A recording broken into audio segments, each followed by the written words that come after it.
subscriber.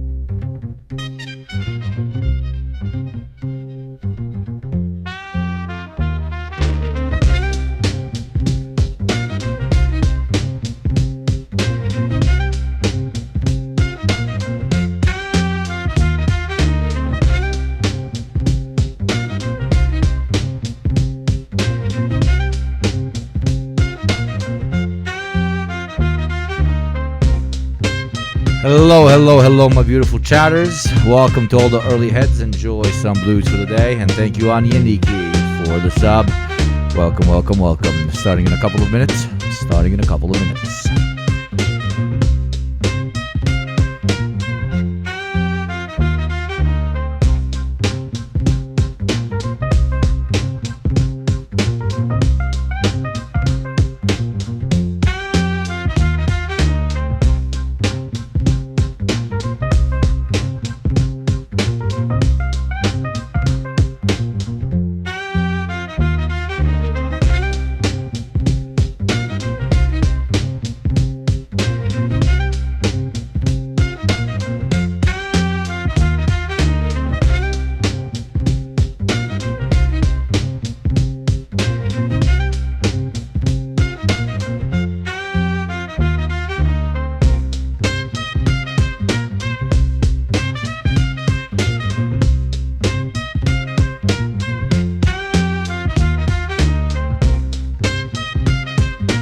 Welcome, my beautiful chatters, to this lovely Monday. Always remember, you do not hate Mondays. You indeed hate capitalism.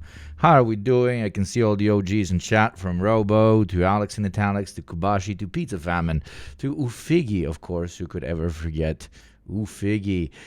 How are we doing this fine Monday? I have slept like a motherfucking king, okay?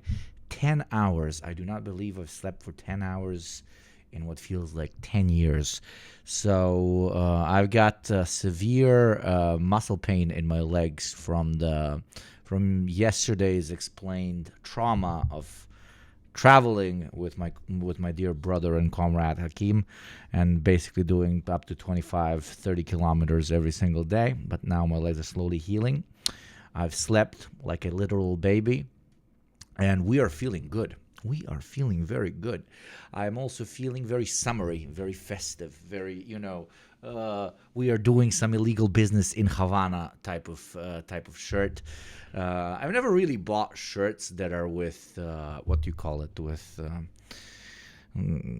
short sleeves. I never really understood it, but I guess I'm getting older, and I'm slowly developing into someone who will eventually wear Hawaiian shirts everywhere they go.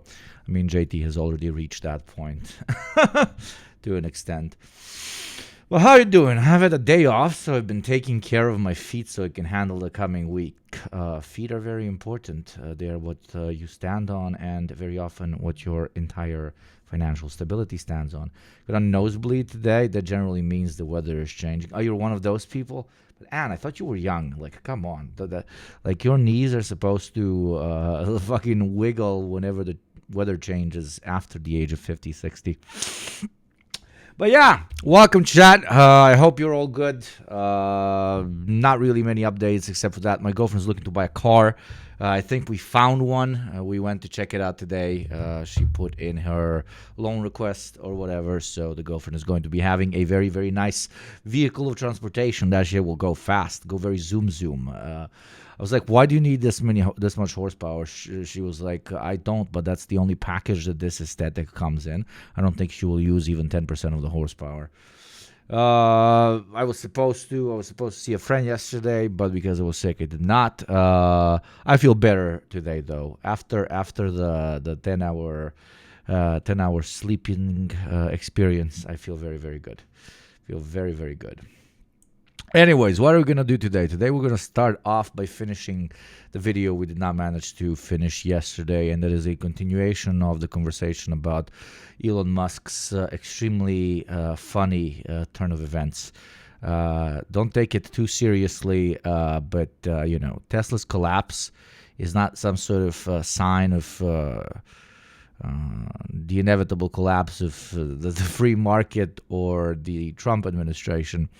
Only look at this as pure entertainment, where we point at this absolute fucking idiot and laugh. Shut the fuck up. Yesterday we got to the 4th minute mark. I think it's a great video to bounce off of, and basically just point and laugh at this absolute loser of a human being who somehow lucked into all of this money and now is doing a premier job at gambling it all away. Now my knees were born fricked. I got old. I got told you're not going to have a career as a tiler by a doctor. Also, I've always had this nosebleed thing. Oh well. What car is it? I will not tell you. That is private. When she actually gets it, I'll tell you. When she actually gets it. But yes, as I said yesterday, if you have a friend that actually still drives a Tesla, point at them and scream, "What are those? What are those?" Nobody should drive a Tesla at this point. Elon, those Merlin engines are fantastic. Oh, thank you. Yeah, good idea for an electric jet. You do? Yeah. Then we'll make it work. You gotta be kidding me. Sorry? You're Elon Musk. I am? So let's talk about the Tesla. I have a Tesla. Yeah. Okay, and I love it. Good luck, Machete. Elon Musk? What the fuck? Elon Musk? Yeah. Tesla Elon Musk? Yeah. Wow. Are you sincerely trying to save the world? Well, I'm trying to do good things, yeah. I mean... But you're trying to do good things and you're a billionaire. I mean... Yeah. That seems a little bit like either superhero or supervillain. You have to choose one. It's funny, it kind of cuts off, but he paused for a long time after that question. In 2018, Jay Schlatt tweeted, "If America's gonna get another billionaire president, can it at least be Elon Musk next time?" I mean, his reputation was, for all intents and purposes, solid gold. And then a lot of things happened. I think most of you are well aware of these things. His reputation was solid gold for absolute imbeciles who will watch an ad that does not tell them that it's an ad and not think it's an ad, if you know what I mean. The type of people that say that advertising doesn't work on me are the types of people that advertising works best on. And they were the type that actually rode Elon's schlong from the get-go. as if one individual can be raised to sainthood and through that save us all thanks to big good old tech. I don't need to go too much detail, but a quick recap between 2018 and now. He called a Thai cave rescuer a pedophile for not using his submarine. He said he was going to take Tesla private at $420 a share and funding was secured. So everybody pumped the stock to $420. Then he said, oops, I don't actually have the funding. Losing investors $12 billion, getting his Twitter account. Like, all of you know that once you have as much money as Elon Musk has, like, it is unironically impossible to lose it all. It is like exceptionally difficult to lose it all. If you were to hire a mercenary group of 1,000 people, and the only thing they were doing all day is burning your money, they will not be able to burn it faster than how much money generates money, aka capital in this case. It is not money, as traditionally defined.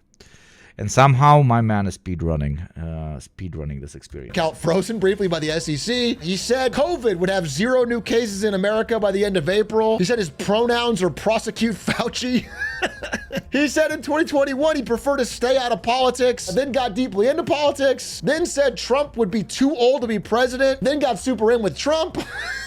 He said it's going to be the most awesome presidency of all time, the most fun president of all time. He said he wanted to buy Twitter as a joke and then tried to back out and then was forced by a court to do it. Then once he owned Twitter, he said, I'll abide by a poll for everything that I do, including I'll step down if I lose this poll. Then he lost the poll, then stopped doing polls. And perhaps most damningly for us gamers, he was caught and eventually admitted to boosting in Path of Exile and Diablo 4. Now, there's many more things in there. I'm just giving you a brief example. And remember when he got caught boosting in games, and for a lot of gamer chuds, that was the big betrayal.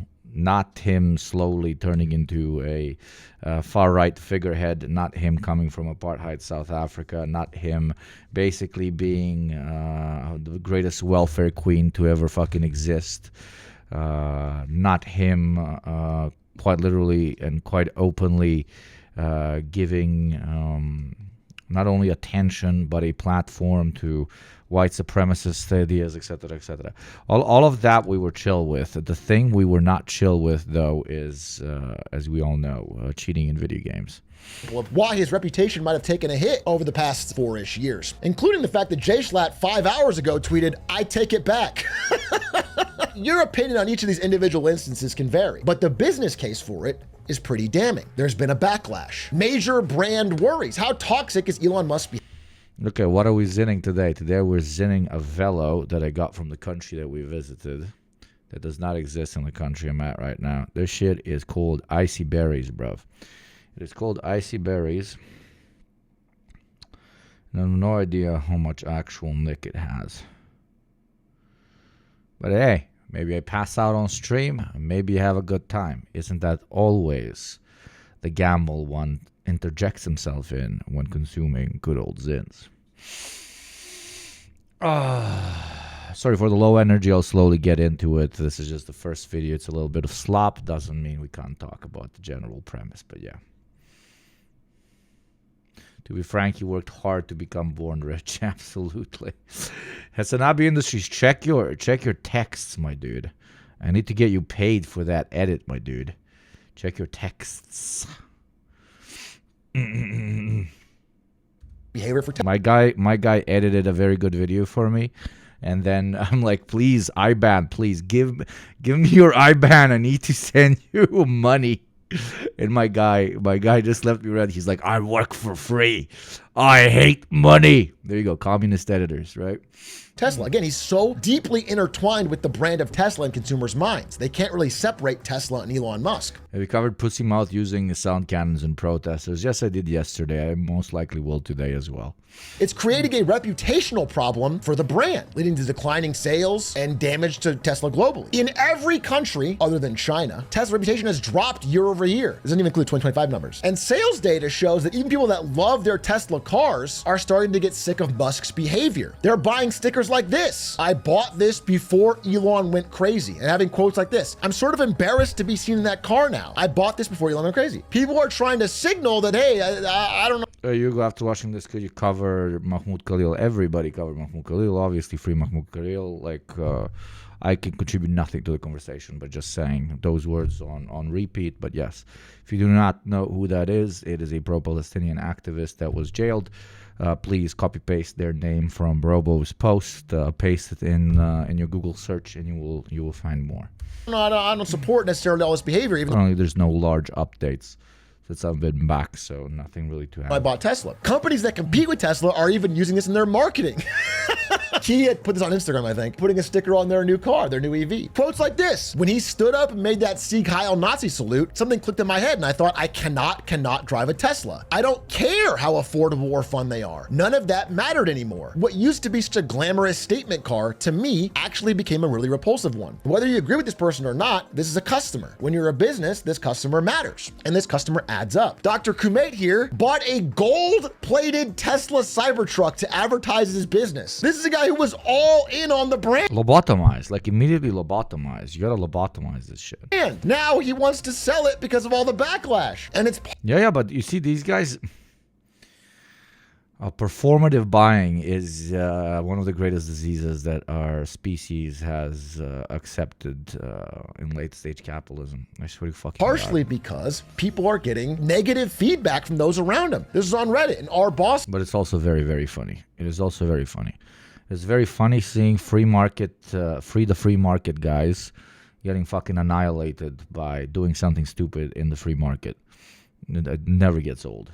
People don't want this to happen to them when they buy a Tesla car. Stickers are getting placed on cars that say, don't buy a swastika car. Now, Elon Musk.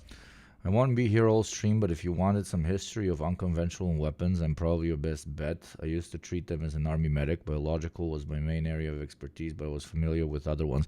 Can you tell us, Polaris, can you tell us a little bit more about the sound weapons, like the ones that have been used in the United States, that have most likely been developed by Israel and have recently been used against peaceful students and protesters over in Belgrade?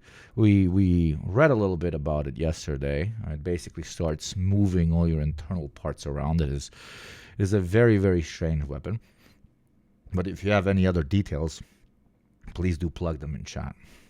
Will tell LRADs, yeah. But I don't think we've ever seen, we don't have a video of it in such like literal 4K being applied to such a large mass of people. You that all of these protests are being astroturfed by Democratic mega donors like George Soros.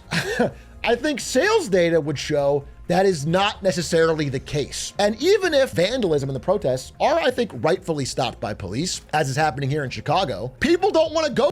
Rightfully stopped by police. Yes, we must protect private property of the guy that is openly stating he's fucking Hitler #2. He is Hitler's top guy. Oh my God, oh yeah, chat, guess what's back? Guess what's back? The soundboard, baby. Okay, I am Hitler's top guy. Okay, I'm Hitler's top guy. What am I gonna do?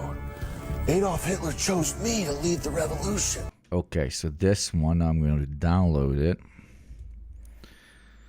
I need it as a sound. I so need it as a sound. Let me see if it works. Soundboard made me follow. Welcome, my friend. That's very... What would you call it? That's very Sigma behavior to follow. But also, subscribe. For every 10 subs, I donate another 5. Because there's nothing Sigma in watching ads. Okay, Sam Hyde, Hitler's top guy. Now let me see if I can make it. Lol, and you actually subbed. Soldier. I mean, You fucking subscriber. G. That's funny. Thank you. Jesus, this in is strong. Okay, let me see if it works. And let me see if it works. I'm Hitler's top guy. What am I gonna do? Adolf Hitler chose me to lead the revolution. Now I gotta make it toggle and hold. I'm Hitler's top guy. There you go. Perfect. That is amazing. Soundboard too loud, but he's Hitler's top guy. Okay, I lowered it a bit. Thank you. Go through a police picket line to buy a car. It suddenly makes them feel some type of way about the customer purchasing experience. Ross Gerber is certainly no ally of George Soros. Ross Gerber is a longtime Tesla pumper. He made a ton of money off Tesla and used to be one of the biggest Elon shills. He's recently been saying the bare facts because he's I will produce a car specifically for this type of demographic. Then I will join, not only join, but fully fund the party that represents the opposite of this demographic. People are no longer, that first demographic is no longer buying my car. It has to be George Soros. He's also an investor. Tesla cannot sell its cars due to Elon's behavior. Let's stop blaming other things or interest rates. Only one person is responsible for this. And what's more important than all of this is that we are in a deeply divided country. So you may say to yourself, oh, are we? Oh my God, the country do be divided. Well, everybody he pisses off on one side, he may gain. Yo, what up, Ronka? Hello, Blood popping in for a second to say that revisionism will be wiped off the earth, especially Euro leftcom ultras and other petty bourgeois elements. What's up, Robka? And for some products, that might be true. But some facts about EVs make that particularly hard to believe. If you guys had to... who ironically is a Soros guy, the fucking Treasury Secretary. Guess what 10 states bought the highest amount of EVs and where they voted in the 2020 election. I'll give you a hint. It's these 10 states and they all voted blue.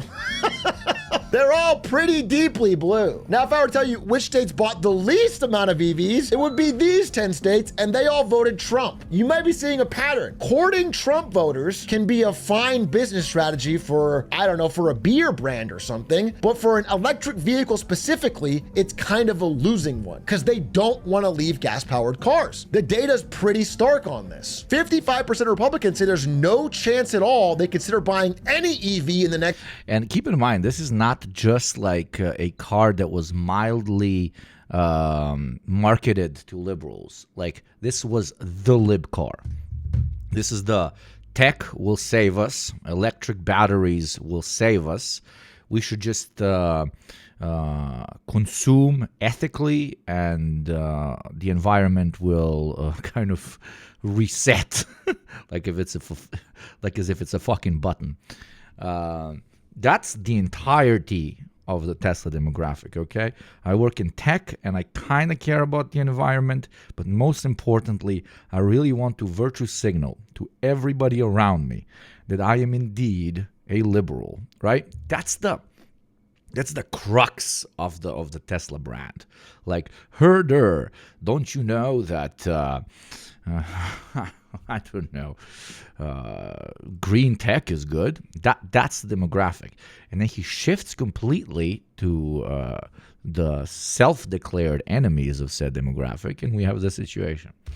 Next decade. And who is surprised? Absolutely fucking nobody. This is not like some deep fucking analysis. That's just it. So I genuinely don't know what the long-term plan was.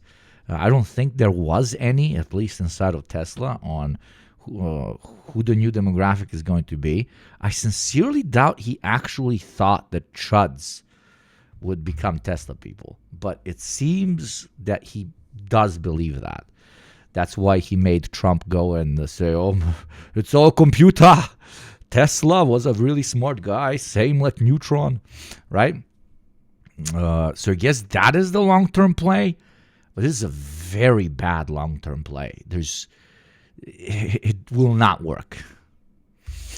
So I drive a Tesla and drink from a hydro flask. It's an uphill battle. At the same time, maybe a right-wing shift of Silicon Valley is what he's betting on. Yes, absolutely. There is a massive rightwards shift in Silicon Valley. All of these big tech guys are moving into the military-industrial complex as their primary source of income, etc., etc. That he is betting on. But when it comes to arguably one of his main sources of income, which is using Tesla to funnel money out of the U.S. State Department. It's not. Coming into a certain time of a particularly dangerous economy. So politics aside, if Tesla was just a car company, Hey, leave my hydro flask alone. Sorry, brother, I don't even know what a hydro flask is. going into this 2025 year, they'd already be in trouble because as recession fears grow. I think he was probably riding like a psychoanalyst, the Yugo hour. I think he was riding the high from managing to switch Twitter into a right-wing hellhole. Even more of a hellhole there was before somehow. So he was like, okay, this might work for the liberal car as well. Late car payments have never I got shorts option on it. I make over 40k euro if that happens within 3 months. Dude, let's fucking go. Good luck.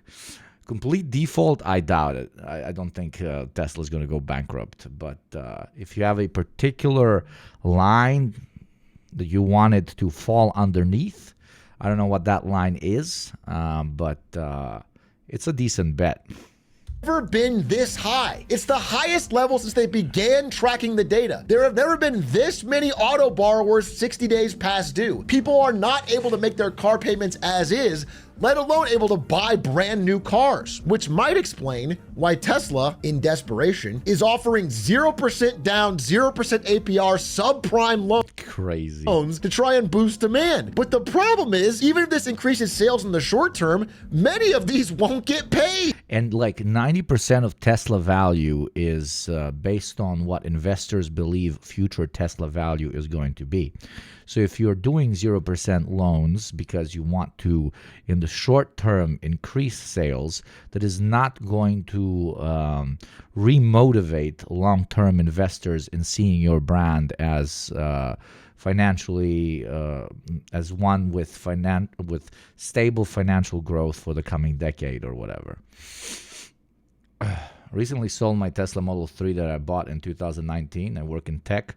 My commute to my job at the time was 54 miles away and a lot of time in traffic. I had hoped that self-driving would save me a lot of stress, and it actually did on the highways. I don't exactly care about labels and such, but I would consider myself a leftist socialist, but also sold a Tesla recently for unrelated reasons. It dropped 50K in value. That's crazy. From the time I bought it. Oh well, better late than never, my friend. And yeah, no, I get it. Tesla has like a bunch of gimmicks that make it fucking interesting and fun to drive. We're not doing fucking you're bad because you're consuming a particular thing commentary here. All my comments are directed at the complete fumble which we are seeing, which is also very funny. So good job on getting away from the "what are those" conversation on time, my friend. First people affected by Havana Syndrome were Canadian diplomats and spies in Havana. Cuba was cooperating with Canada on Cold War technology transfer, and the Russians got quite angry. It had similar systems to the Bosnian air crews. We eventually got the most injured pensions. It was not uncommon in the 80s spies to have unexplained strokes in public places. We were always suspicious since the talk screen was always clean. That's interesting. But this one, like, you think there's a connection to the L-rods or whatever, the sound bomb things, and theories about Havana Syndrome? That's interesting. Tell us more. These are very dangerous loans to be giving out to an economy of people that probably can't pay them back. This is a desperate play for growth. Most people in this car market, like you know when it's really bad for your brand. Now I'm like completely capitalist hat on, okay? You know when it's very bad for your brand? When a YouTuber makes a video like this and it has over 2.5 million views, okay? This is the equivalent of talking to your stripper friend and learning Wonderful, that they're putting all their money in a particular stock or pulling it out of that particular stock or hoarding cash. Okay? This is not a red flag. This is like you've lost already. Like it's done. It's done. You're fucked. Thank you, Anseles, for the sub. Be like Anseles and avoid the ad that is going to play in exactly 1 minute and 25 seconds by becoming a subscriber for $6 a month or for free through Prime. Invest in Yugopnik, the true stock that will always go up. And as our buyback strategy for Yugopnik stock, also known as a subscription, for every 10 gifted subs, I will pull my money out and gift another 5. 10 equals 15. Not only 10 from one person, but 10 that are accumulated. This is how you make stonks go up and make ads go away. Indeed, indeed. Ad plays in 1 minute. Are just waiting. If I make enough on the Tesla shorting, I will drop 100 gifties. Legend. Primarily want used cars, and they primarily want the prices to go down. And if they buy a used car, they want something that'll hold its value, which is exactly the opposite of what's happening with Tesla. Used car prices for Teslas are crashing way down. What the fuck? Sweet Peaches, thank you for investing in your future, because more Yugopnik subs equals more prestige at some point. I don't know. I'm using sentences here. Thank you very much for the 20. And here's another 10. Half of that money right from me back to you. Not half of that money. Half of those subs right back at you. Be like our dear friend Sweet Peaches. Support your community. Invest in your future. And your investment portfolio, also known as Yugopnik, will invest back into you. No ads. No ads. No ads. That's the whole product pitch. The problem is there has been over 40 years of clandestine research into low-frequency sound and microwave weapons that induce nerve transmission at a distance by all major powers. There must be dozens of different kinds now since they were common 30 years ago. Yeah, I can imagine. Absolutely. There's no way that the military-industrial complex of any country one finds himself in is not researching ways through which to utilize literal sound in order to fuck you up. I mean, we've utilized pretty much everything else to fuck you up. Why not sound as well? Even compare with other EVs, which again are not doing well themselves. Yugopnik, my friend, argued the USSR failed because of shortage of consumer goods and because of demand and supply. No, that is a ridiculous oversimplification, especially when it comes to shortage of consumer goods. A conversation can be had on whether fighting a Cold War against an enemy that hyper-focuses on commodities as a depiction of what is freedom, and you know, completely say fuck you to that whole idea, but that eventually does play a very large role in your population not thinking it's free because it cannot consume said commodities. That can be a relatively decent argument, but you know, the counter argument to that would be, my dude, 2 world wars, bro. And also commodity production conversations in general about socialist state. A new child soldier, subscriber. At the same time, if you're a... The USSR failed because the demand of communism outweighed what they could supply, obviously, yes. But yeah, that's a very open question that would take 30 minutes to talk about. That's why it's an easy gotcha for reactionaries. But no, that was not the main reason or the top 20 of why the USSR declined to the point of... Crazy hamburger!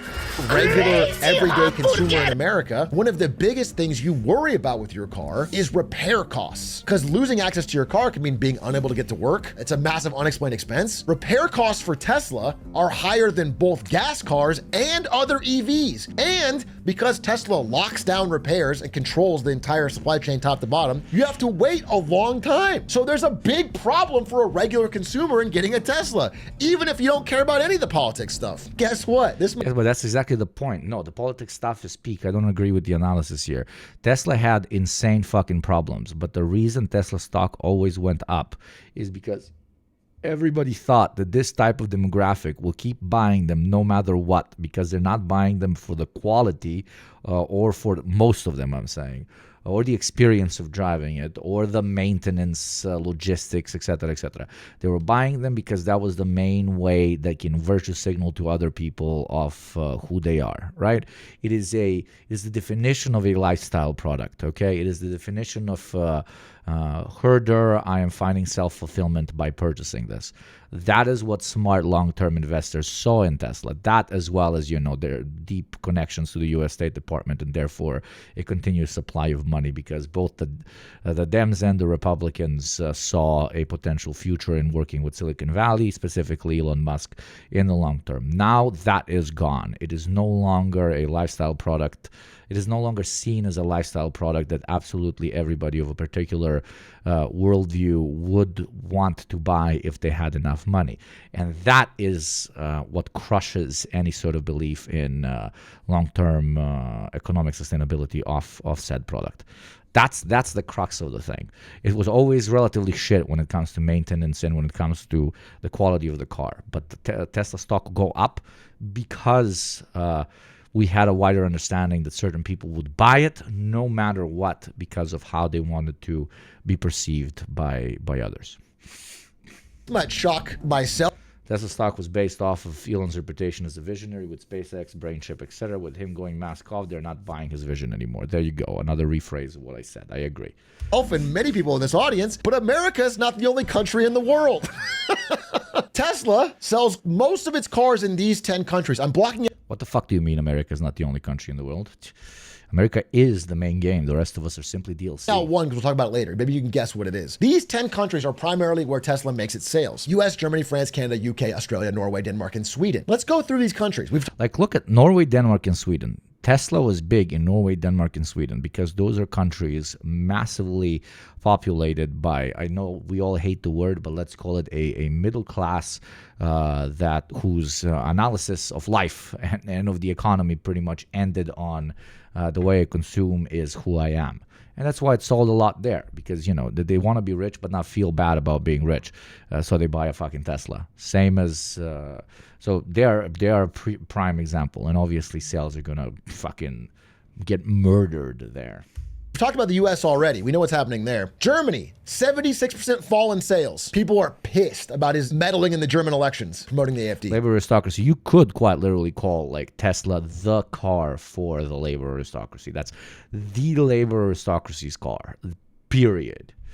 And now, to an extent, Elon is abandoning the part of the labor aristocracy which did not want to admit to themselves that they are labor aristocracy. If you want us to use more, let's call it nerdy, LARPy terminology. I'm not saying that calling somebody a labor aristocrat is LARPy, but there's other words you can use as well. Not you specifically, me when explaining this. Thank you. Pluto is still a planet. Hugo, do you think Europe will let in Chinese EVs now? In the next decade, most likely, depending on how big the schism is and how the Chinese play their cards. But yeah, with cars in particular, I'm a bit suspect because they want to protect their own domestic production as well, right? Like such a big chunk of European jobs, not just the economy, but European jobs are based on the car industry. So we'll see how that goes. France, sales plunged 63%. They only had 1,000 new cars in France in January. But yes, if you want to get me erect, yes, give me that idea of pro-Chinese switch of the European Union would be wild to see. January. They underperformed the overall industry and the EV segment. At the same time, in France, they really don't fuck around when it comes to rioting. So they're not just having small protests in front of stores, they're lighting them on fire. 12 cars destroyed in arson in France. Canada, sales down 70%. Not only due to price hikes, but also loss of rebates. Rebates especially interesting because for some reason, right before the EV rebate disappeared in Canada, 4 Tesla stores reported selling 30 cars per hour. Essentially 1 car every minute, 24 hours a day for 3 straight days. Extremely suspicious because who did they sell it to? American cops that are now going to use it? Oh my god. Tesla gets a kickback from the EV rebate. If I was Canadian and I saw somebody driving a Tesla, I would literally call him a traitor. Like, if you're Canadian and you're driving the car from the guy that made the Americans the most anti-Canadian nation in the world, you are a traitor to the maple way of life. Okay. Germany, they have a general drop in car sales, including exports. Motherfuckers are doing this bullshit military Keynesianism and fear-mongering about the Eastern barbaric hordes. Yeah, that's always a classic. But now they might not have that much of a choice because the Western now barbaric hordes are also attacking their prestige modes of transportation. Rebate. It's almost like they were faking sales right before the the rebate ran out to get. Said all we're doing in Canada is boycotting. The way they're treating us should be burning their cars too. Give it time. Give it time. Money from the Canadian government, which is exactly what Canada TV. But also, go hard on the same energy and the same rhetoric I'm seeing coming from you. Fucking go hard on it, brother. News reporting. For Ottawa's rebate. Literally keep pitching, obviously not the American people, but keep pitching to your friends the idea that the American state is an adversary state at this point, because you will not be lying. This is not even communist propaganda. This is absolute fact right now.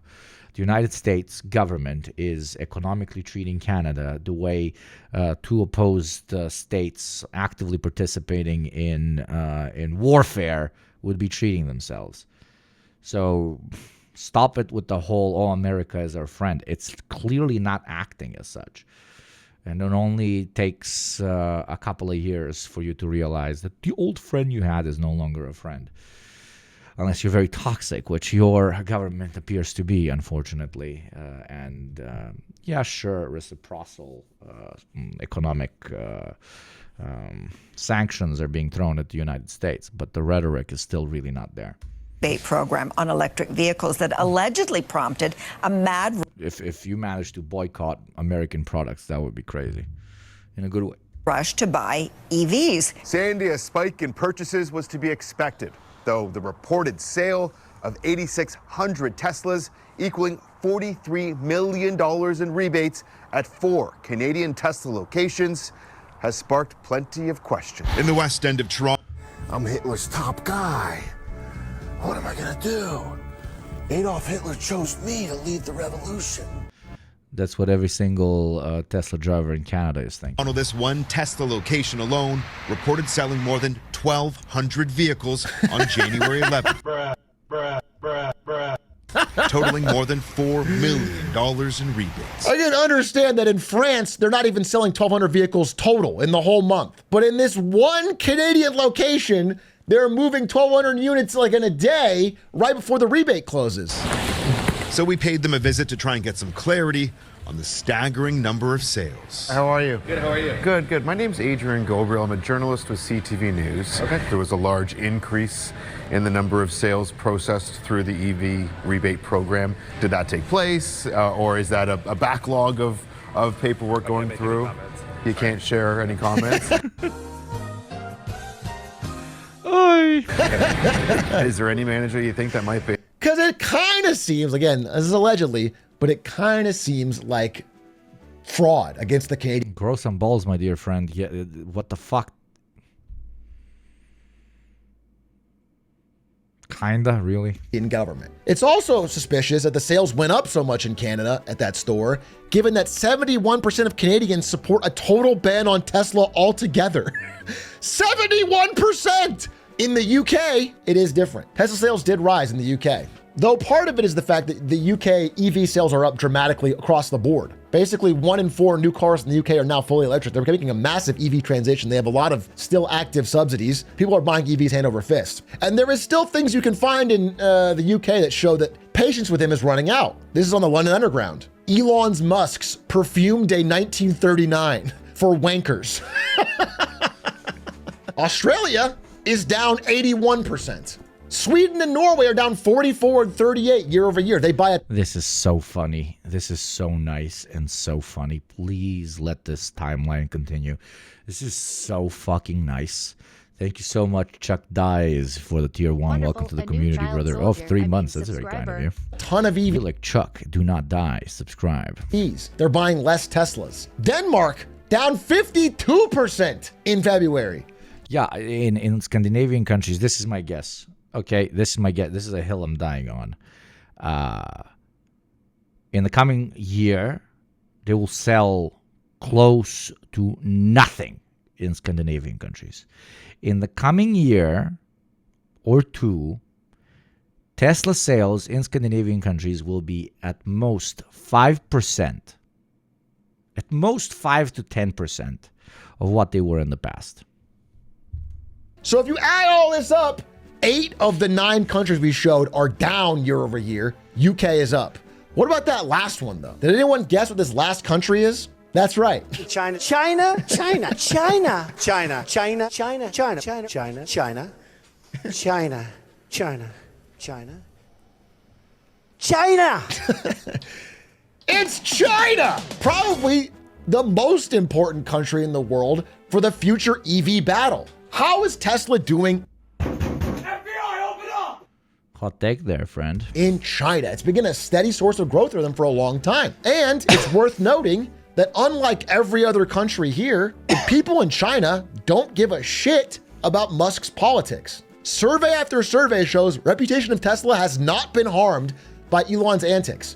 They still think, Yeah, because buying Tesla there was not associated to the cultural milieu of buying a Tesla in Western Europe or in the United States. Okay, Tesla's brand is something completely different in the East than it is to the West. It is not that much of a lifestyle product. But in China, he cannot. The reason he's losing in China is because there's much better, superior products for less money. There, it's classic market logic.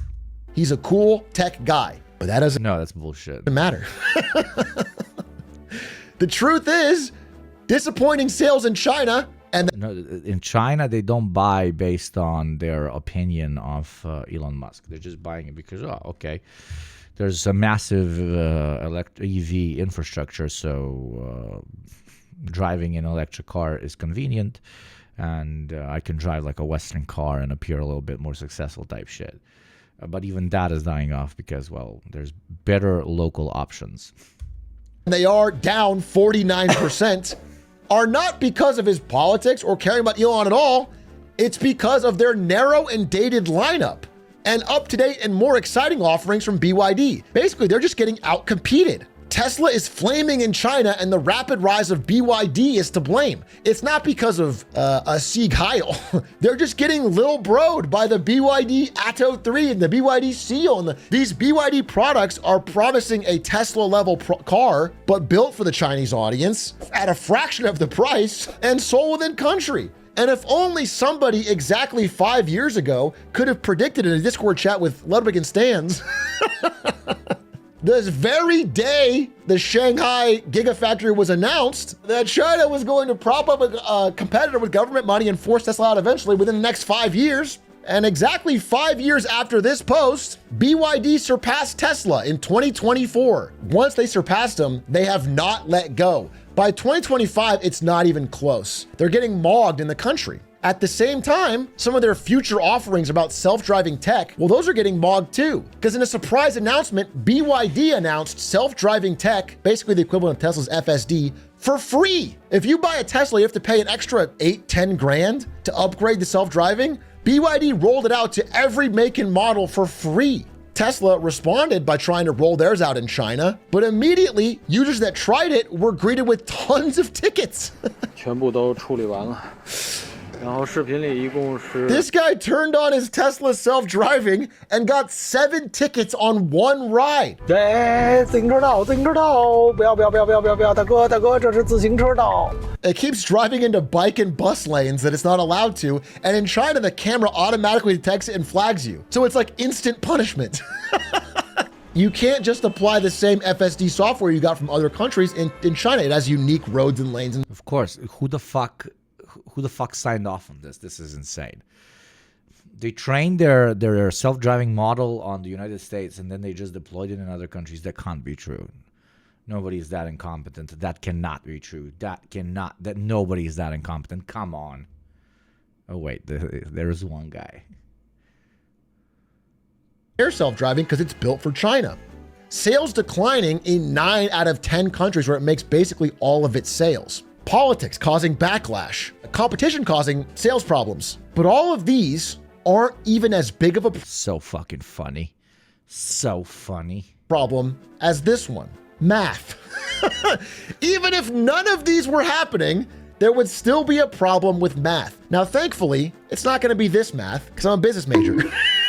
It's going to be business major math, which looks more like this. Very, very simple. A price earnings ratio is essentially what a company's worth divided by how much it actually makes. Gives you a good idea of when you as an investor will get your money back. For most car companies. Yes, but that ratio was not applied to Tesla in particular. Not to repeat myself for the 500th fucking time, but investors believed that a particular demographic, in this case psychographic, I'm a business major as well, unfortunately, a particular psychographic would buy this car no matter what.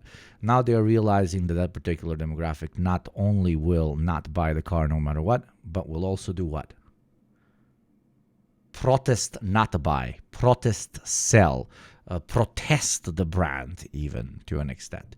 So the main thing that all of this was underpinned on, that some people call, belief in Elon Musk's genius, or as I say it, the belief that, certain types of people will buy this car no matter how much it sucks, is out of the conversation, right? And when that's out of the conversation, then investors look at the price to value ratio, for example. They actually look at how much you get for, how much bang you get for the buck for a particular product. And for Tesla, it's not much.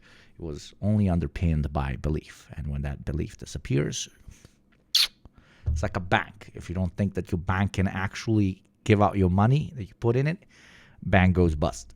Companies, like for example Ford, a PE ratio might be something like 5 to 10. Pretty much saying, hey, you're not a high growth company. I'll get my money back in about 5 to 10 years. For a high growth tech company, which might grow dramatically in the next few years, you can give them a PE ratio as high as 20 to 30.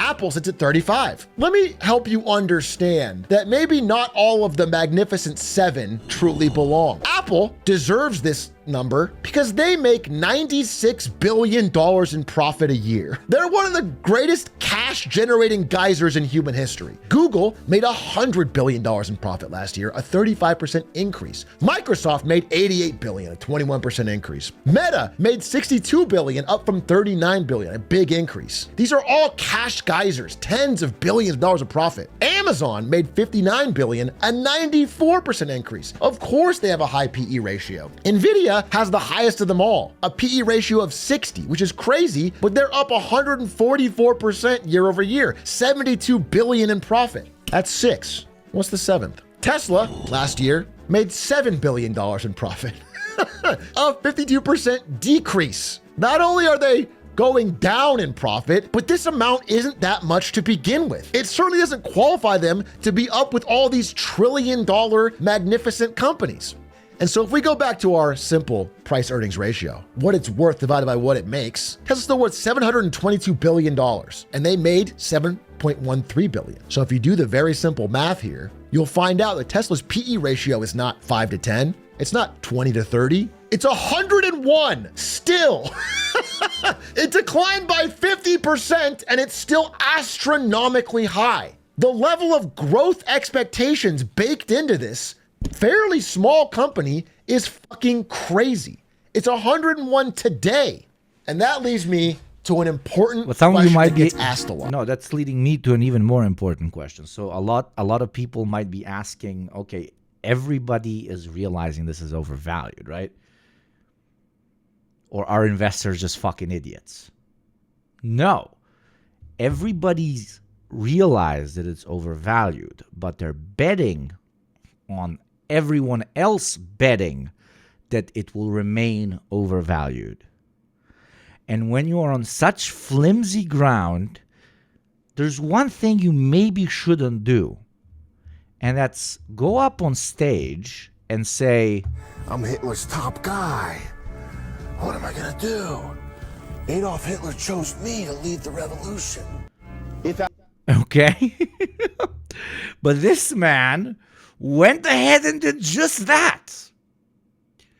His whole career is just based on overinflating the idea that everyone else will also believe that the overinflating will continue in perpetuity. And he basically funded a Republican campaign and then Zeke Heiled on stage.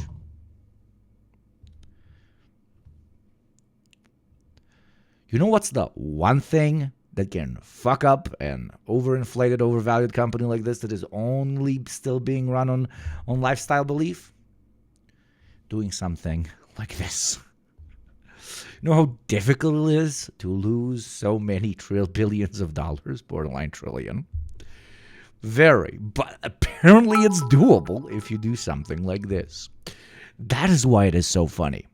He looked at 100 different options of what he could do, and he chose the one that basically puts him in a room and decapitates him.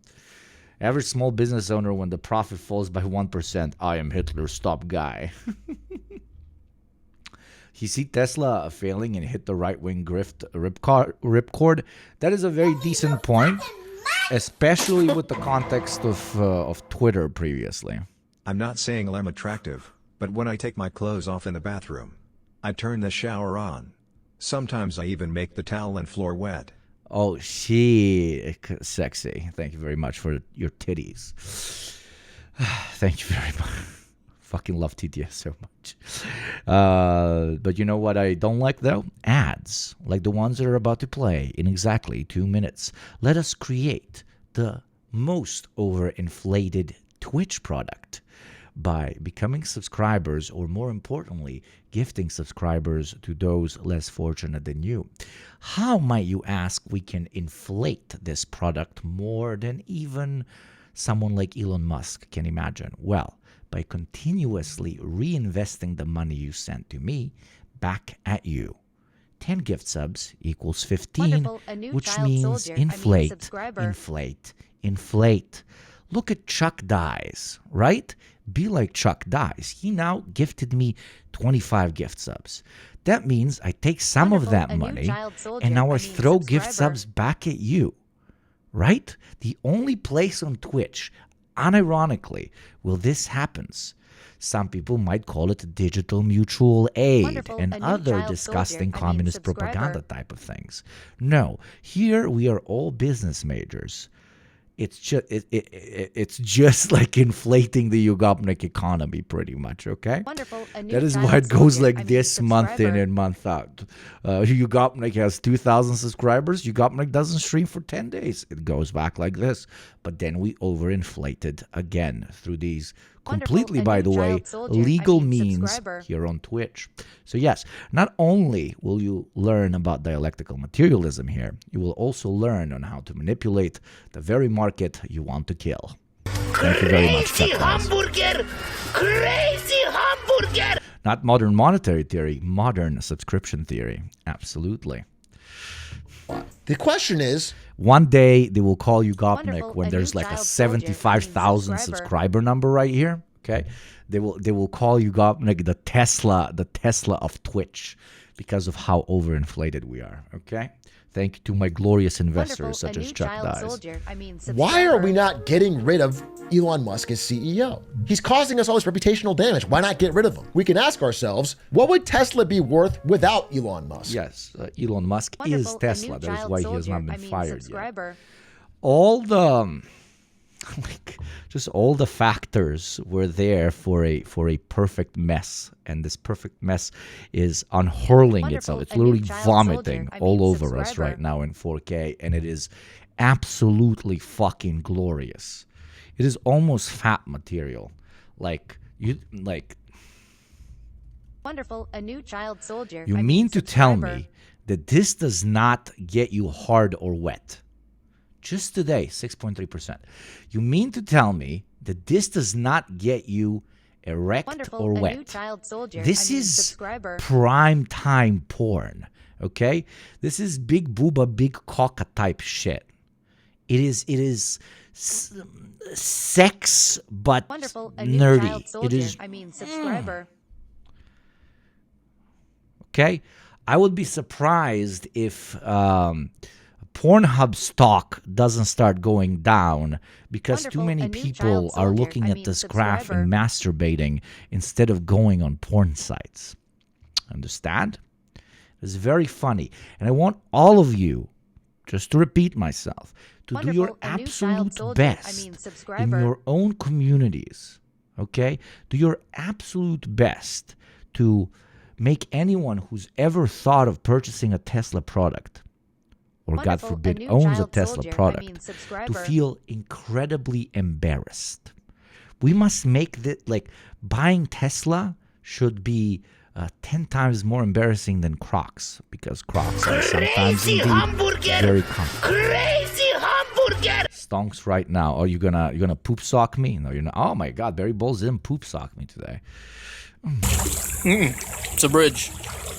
Just goes around the corner. Walking on the fighting side of me. That don't look like it. It don't. It don't go down. Robert, it goes down. No, In this moment, I'm Hitler's top guy. don't. It do go down. Oh! I'm Hitler's top guy. so good. Thank you, Barry, for that incredibly stale but high quality meme. By the way, lift off Exod compost. Reshare it. I delete them after a stream finishes, so you lose nothing. Thank you very much for even considering it. Let's continue. What if it was valued like a normal car company or even like a normal tech company? Well, it turns out that math has been done in this article by Fortune, and I updated it for the new numbers, but I graduated high school when it popped off. We all know you're old, Barry. Essentially, Tesla's We all know your wife's husband is old. actual valuation, if you ran the numbers normally, would be $84 billion, which means a massive portion of their valuation. Yugopnik, after watching this video, would you watch Noah Samson's new video? Something more important? Yes, incredibly important video about YouTubers. About YouTubers.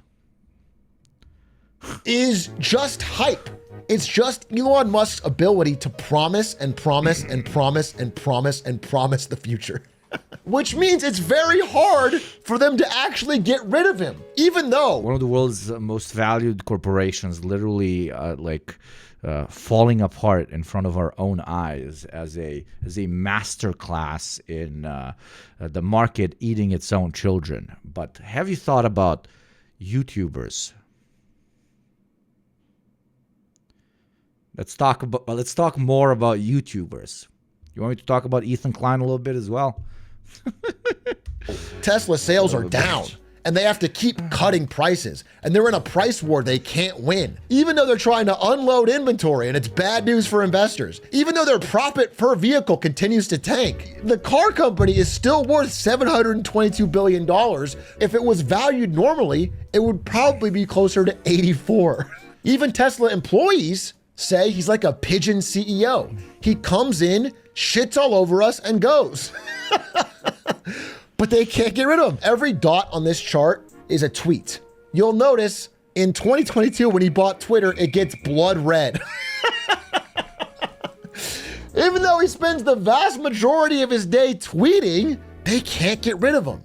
Because if they get rid of him, they're gonna lose this much valuation from the company. Inside man or woman. The chairperson of the Tesla board, Robin Denholm, has been selling Tesla stock hand over fist. Shit. Every package she gets, she is dumping on the market because she knows this valuation cannot last. The Tesla CFO is selling hand over fist. Kimball Musk, Elon Musk's brother, is selling hand over fist. If you look at the insider sales of a normal tech company, let's say even a highly valued one, possibly overvalued one like Nvidia, it looks like this. I guess we should have followed the Chinese doctrine even with Elon Musk. I failed to realize the long-term potential of the Chinese strategy when it comes to the world's richest man. And it's like, do nothing and just let them slowly commit financial suicide. Basically, there's always more sold than bought, because people get paid in shares, so they sell.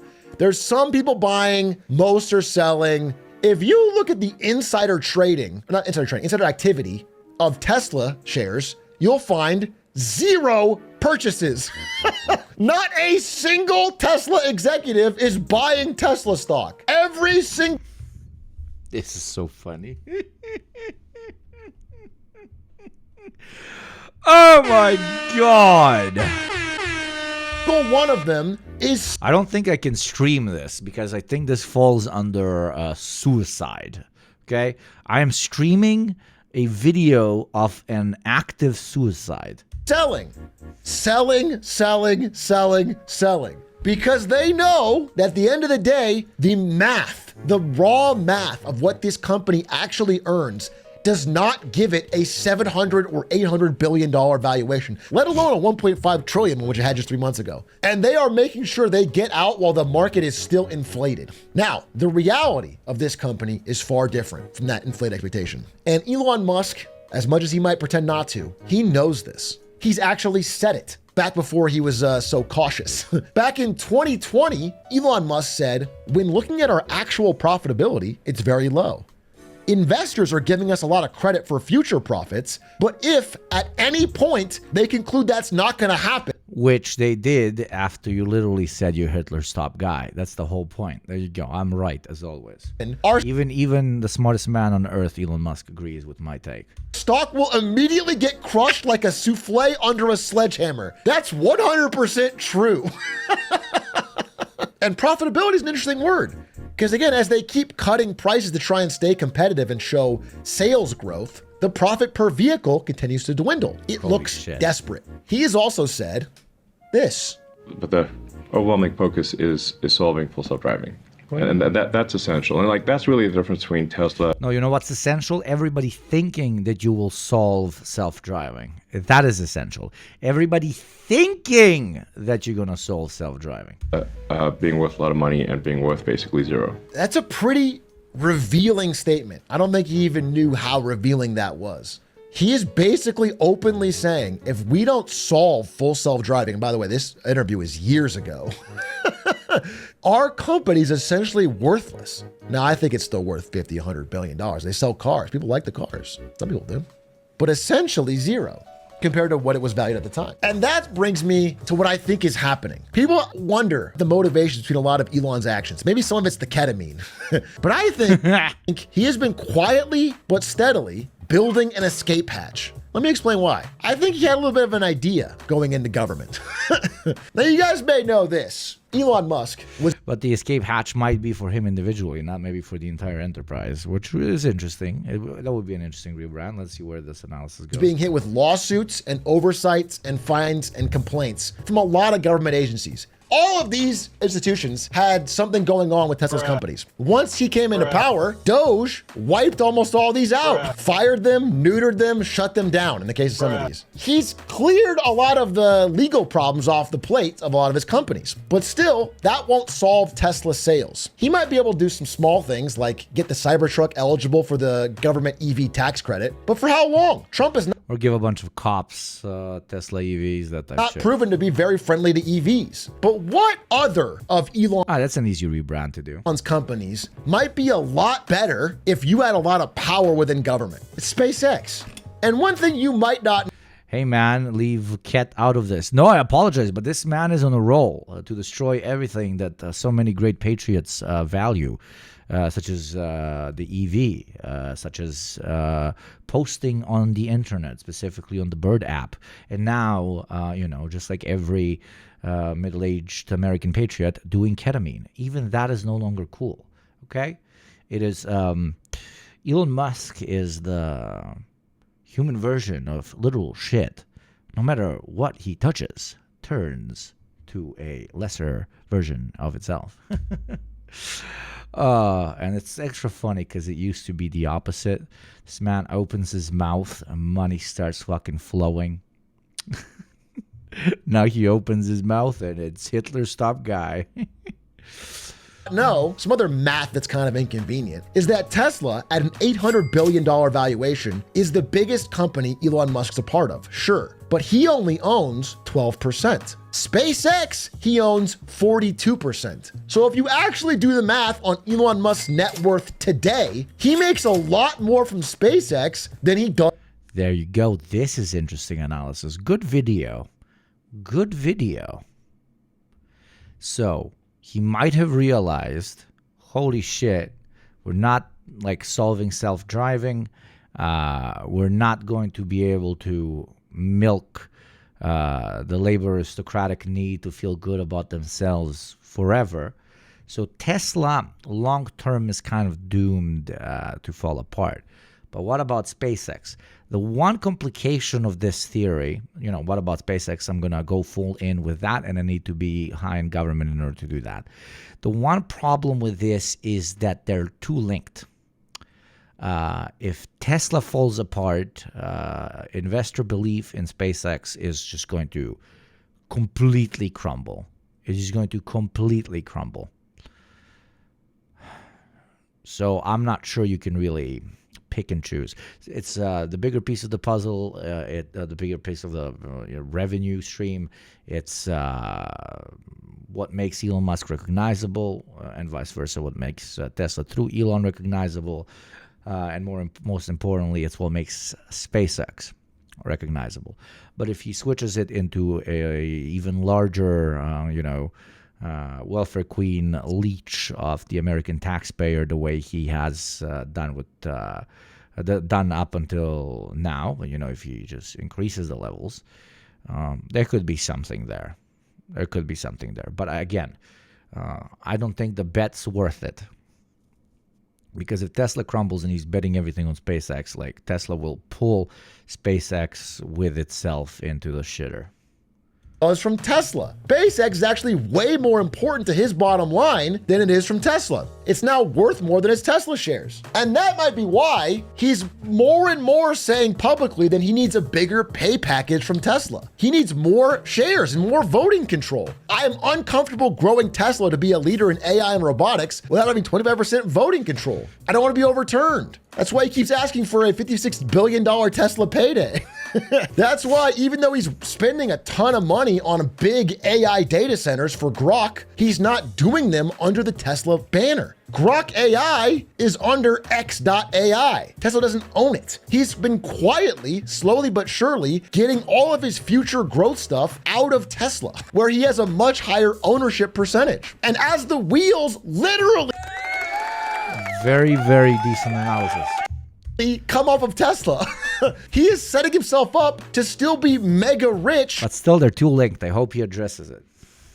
Through SpaceX. Elon Musk's Starlink under SpaceX is getting massive government contracts. They call him a walking conflict of interest. Everything he does in the government is beneficial to SpaceX, even using his government connections to talk to other foreign leaders. Again, they just got a $1.6 billion telecom security deal with Italy. This type of power with a company he controls a lot more of and is also private instead of public means that SpaceX is actually way more valuable. You mentioned the funny Twitter stuff that happens if Tesla stocks go too low. Yeah, he did. To Elon Musk than Tesla ever was. It's also because it's private. Chinese investors can privately take stakes in his companies without having to disclose. He can hide who he's doing business with. Whereas with Tesla, it's public. With SpaceX, you can give him a ton of money for a favor and it's totally off the grid, which might explain why he's been so adamant that Taiwan is a part of China, right as Chinese investors take massive private stakes in SpaceX. All of this adds up to a unique picture of a guy that seemingly is caring less and less about his baby. Well, not his actual 14 children.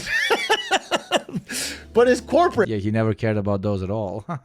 baby. People seem to think Tesla is so important to Elon Musk's bottom line, but actually he's kind of made sure that it isn't. Promises, promises. Now, where does that leave us going forward for Tesla as an investor if you're thinking about investing in Tesla? Well, what you have right now is declining car sales growth and a lot of promises. But how much are these promises worth? I know some of them in the past. Franz, could you try to break this glass, please? Sure? Yeah. Oh my fucking God. Well, maybe that was a little too hard. Oh my God, were the signs always there that this company is eventually going to go bankrupt? I don't know. Were there? A Tesla car next year will probably be... Did Elon have 14 children? Because that's his literal 14 words. That would be funny. But I think he has like 20 plus unofficially. 90% capable of auto. All white, by the way. All white. Pilot. Like, so 90% of your miles could be on auto. We're probably only a month away from having autonomous driving, at least for highways and for relatively simple roads. The Model S and Model X at this point can drive autonomously with greater safety than a person right now. We're still on track for being able to go cross-country from LA to New York by the end of the year, fully autonomous. End of the year. For sure. we will have over 1 million robo-taxis on the road. Next year, for sure, 2019. I'm extremely confident of achieving full autonomy and releasing it to the Tesla customer base next year. When do you think Tesla will solve level 4 FSD? I mean, it's looking quite likely that it will be next year. These promises worked for a really long time, and for some people they still do. But investors are slowly but surely, politics aside, just not believing him so much anymore. And the lies are getting... It's crazy that it took 10 years of a guy just turning on a camera or going on a podcast and just saying, next year I will solve water. I will solve sleep. Nobody will have to sleep. And it was like, yeah, that sounds fucking correct, yeah. How about you take all my money? A decade. It took us a decade. And a literal fucking Zeke Heil. It's incredible. More and more. And this is the free market that so many support. This is the free market that is supposed to be rational. This is the free market that is supposed to move funds into projects that need it the most. They're going to uplift the largest part of the human population. This is the system that some people unironically still believe is the best we can potentially have. Okay? Fuck morality and all that shit. It doesn't work. The highest grossing fucking person on planet Earth grossed all that shit by just fucking over-promising and not delivering anything. That is the market. Except here on YugopnikTwitch, where actually investing in Yugopnik is very based, especially because he also uses some of his own money to give to you. So avoid the ad is playing in 3 minutes. Don't invest in Tesla, invest in Yugopnik. And for every 10 gift subs, I will give another 5. Yes, 10 equals 15. That's it. Oh, what is, you might ask, the main thesis of the Yugopnik Corporation? Well, it is very simple. Ads are bad, and nobody should have to watch them, especially over a communist commentator. Thank you very much for your consideration. We are now opening petitions for those who want to join our investor portfolio. Let us continue. Grandiose. Ad playing in 2 minutes 40. To compensate. Whereas before he would just say we have a great product coming next year, in air quotes. He's now openly talking about the stock Yugo, get in the ground floor of YugoCoin, baby. Price. And saying we might have 1,000%. Yeah, it's just called a dinner. Gain in the next 5 years. This is like from 5 days ago, 10 days ago. Even Wall Street Bets is calling it cope. It sounds like a made-up number. It's ridiculous. On the recent Tesla earnings call, he said the following. I see a path. I'm not saying it's an easy path, but I see a path for Tesla being the most valuable company in the world by far, not even close. There is a path where Tesla is worth more than the next top 5 companies combined. There's a path to that. I mean, I can wake up and be Brad Pitt tomorrow. There probably is a path to that. How likely, bro? What path? To being a $30+ trillion company? Bigger than Apple, Microsoft, Google, Nvidia, Meta combined? It's delusional levels. Yes, and solving world hunger, and we'll be able to live forever, and we're definitely going to Mars, guys. Remember that? We're definitely going to Mars, guys. We're definitely. And the cars, they're not just going to self-drive. They're going to fly. They will indeed suck you off. There is a way. Of stock. When there is a will to power, a will for one people, one nation, and a Lebensraum. I'm Hitler's top guy. What am I gonna do? Adolf Hitler chose me to lead the revolution. That's the plan. That's the plan. A Fourth Reich where the only car that exists is a Tesla. No other cars exist. It's a Fourth Reich that nationalizes cars. It's not working as well as it used to. And so, the only real concrete promises you're left with are around robo-taxis and robots. These need to come out soon and make a ton of money. He says robo-taxis in the future, experts have doubts. They might come out, maybe. They might make some money, but will they make the billions and billions of dollars quickly that the company needs to even justify its current valuation, let alone grow without having any legal troubles? This is Ross Gerber again. When will the government allow FSD robotaxis to operate? I'll leave you with this gentleman. I'm going to go take a quick piss. Alongside human drivers. Who's liable for the accidents? Who will buy and operate them? Will they even make money or become a commodity? How will competition with Waymo drive prices up or down? Waymo, by the way, is currently ahead in this space. And for robots, it looks like the tech really isn't there at all right now. It seems like a really out there kind of promise. Now with the robots, again, he's just saying everyone's gonna want one. I mean, this part was really crazy. He said we could make $1 trillion a year in profit from Optimus robots. There could be 10 to 30 billion robots worldwide. There'll be a 2-to-1 ratio. Is any of this anywhere close to fruition? Is this just a guy on ketamine talking? Is there any hard math behind these numbers, or are you just saying what you want investors to hear to keep the stock up? I think before, a lot of people would say, I believe him. And I think now people are saying, wait a minute, maybe I don't. Especially after what has turned out to be quite a massive debacle with the only recent product they've announced, which was the Cybertrucks, which despite arriving late, were still rushed out. They malfunctioned at an astounding rate. They had delivery problems. They rusted. They're having corrosion. They're having returns. And now they're piling up on the lot. They're just not selling at the rate they thought they would. So all of this combines, and I say, what now? Where do we go from Tesla? Not about Elon, where does Tesla go from here? First of all, politically, I haven't seen this much backlash on a company, maybe ever. It's a coordinated global boycott / denounce. Motherfucker said 1 trillion in profits every year, bro. So, what do you get when you have a shitty product, a complete mismanagement of the category of people you're selling it to, and a stupid claim guy? to be a You get communist, this. What's the yet future? I have never seen you come. Checkmate liberals. You want to see me come?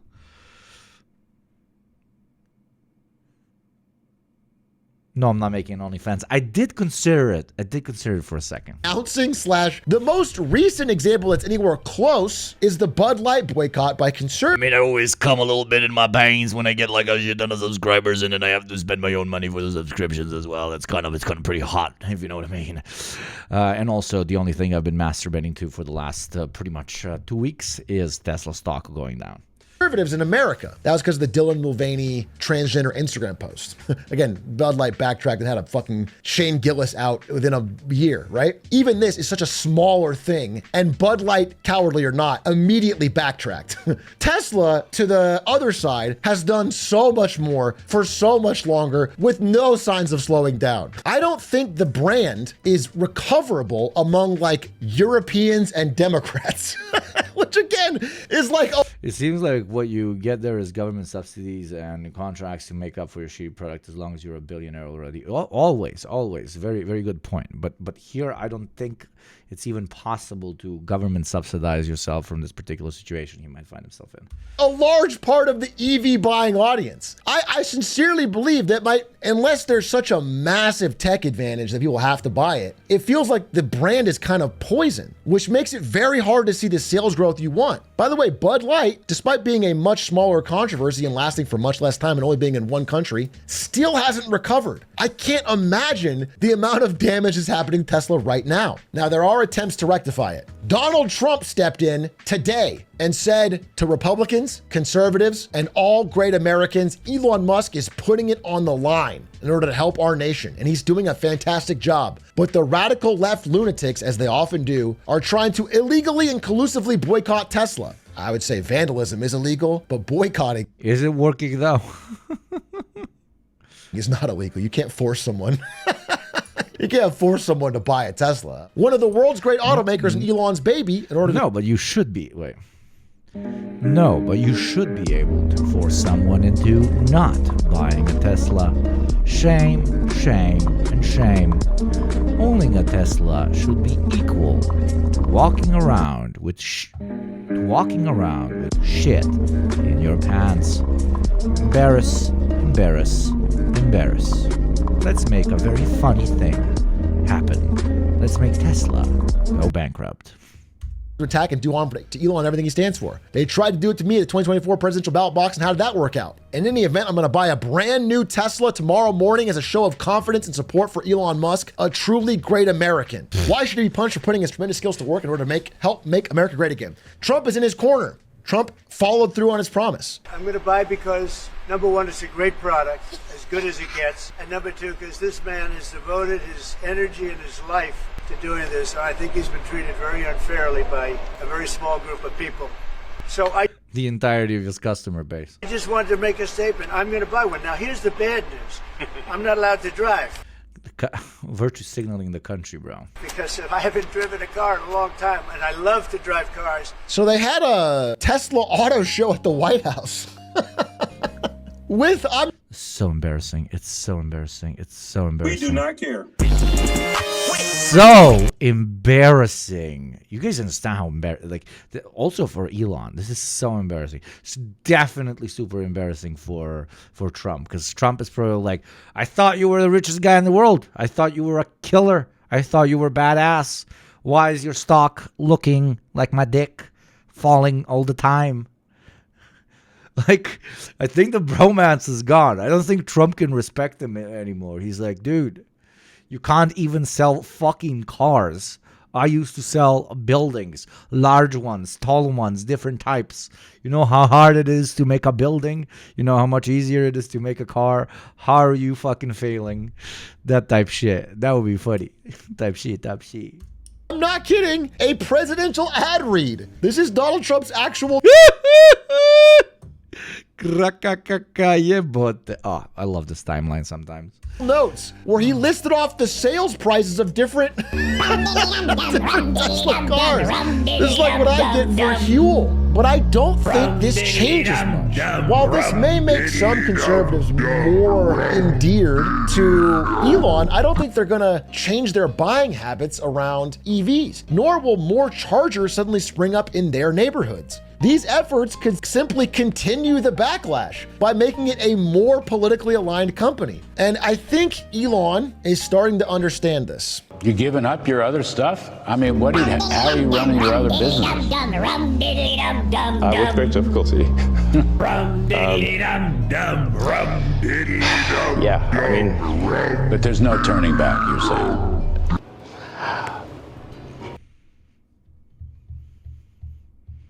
I'm Hitler's top guy.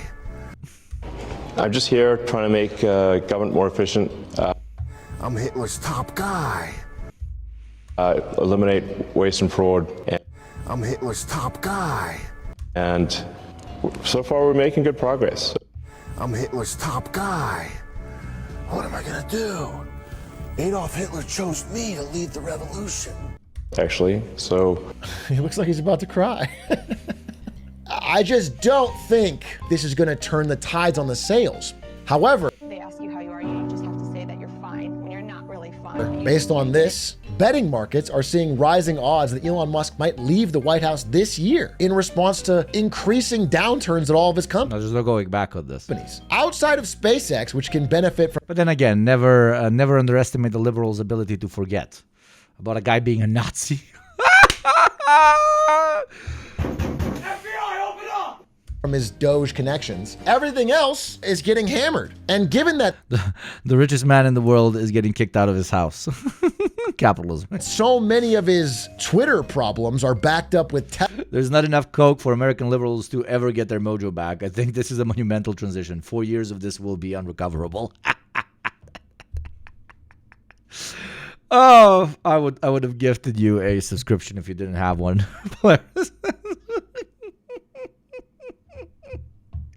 Tesla loans. If that falls, the whole house of cards can be in trouble. So we may see about... Listen, Elon, things are looking really bad. But if you...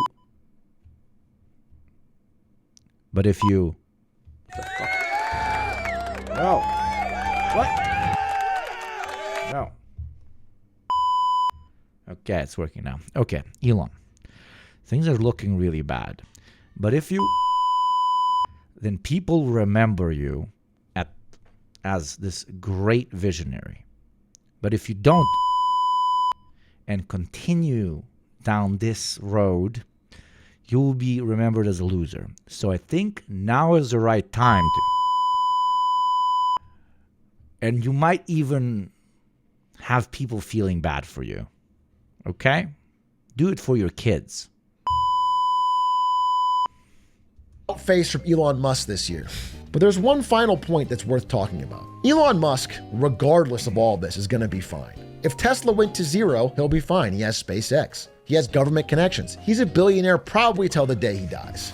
Who else has been buying Tesla stock hand over fist for the past 5 years as it now hits the skids? It turns out pretty much every American. Not just Wall Street Bets memers, pretty much every American with a 401k has been buying millions of shares of Tesla passively because it has such a big market cap weight in the S&P 500. Every ETF has been buying Tesla stock over and over and over at unsustainable highs. These problems aren't just Tesla's problems. As Elon Musk runs this company down and leaves, it's always the working man that has to pay for half of the fucking thing.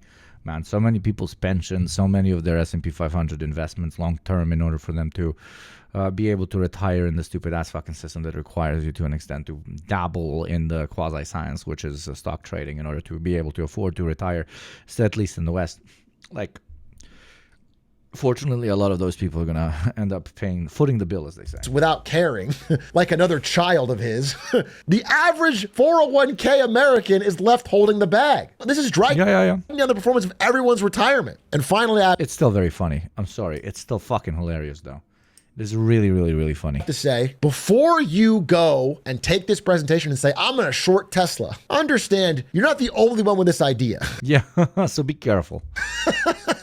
When a company drops $800 billion in value in 3 months, people jump on the idea of shorting the company or buying puts. And once the idea gets too popular, a short squeeze is very easy. Nobody knows what will happen in the short term to any stock price. Please do not risk your savings when one tweet from Trump or one announcement from Elon could spike it up at least somewhat and ruin all of your bets.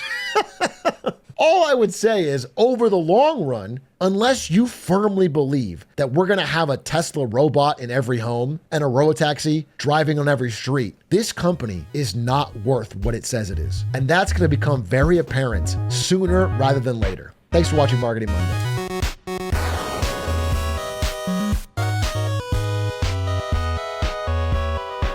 Nice video. I guess this is an investor guy. Still, nice video.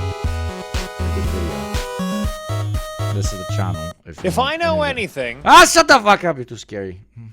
If you know anything, you do know a lot. There you go. I fixed a little nail clipper. Why do I have a nail clipper here, you might ask? I don't know. Because my girlfriend is unhinged.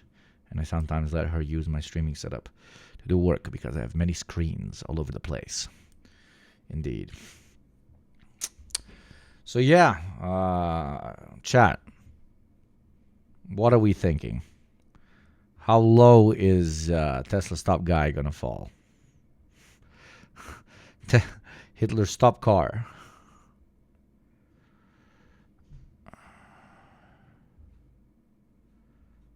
I don't think it's gonna go fully bankrupt, but it's not gonna be good either.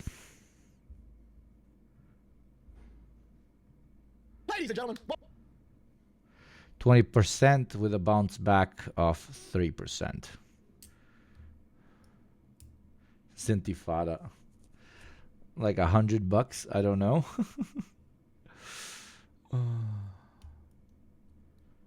Forgot to trim one of my nails when I trim. What? I'd say 25%, but I'm just guessing. Yeah, we all are.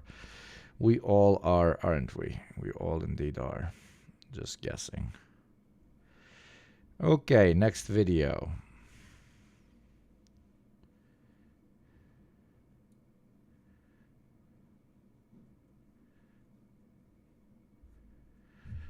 Next video. One moment. I'm getting some problems with OBS. Good work. What do accountants actually do? Since we're on a finance fucking spiel, let's go with this. Or we have a Ben and another video. So people like... Oh, this is from 2 years ago. If I know anything... Who the fuck? Why the fuck is it 2 years ago the Tesla protests are working? A lot of people are jumping on this bandwagon, which is very, very good. Very, very good. Also, just remember that Tesla dropped by 35% over the last month.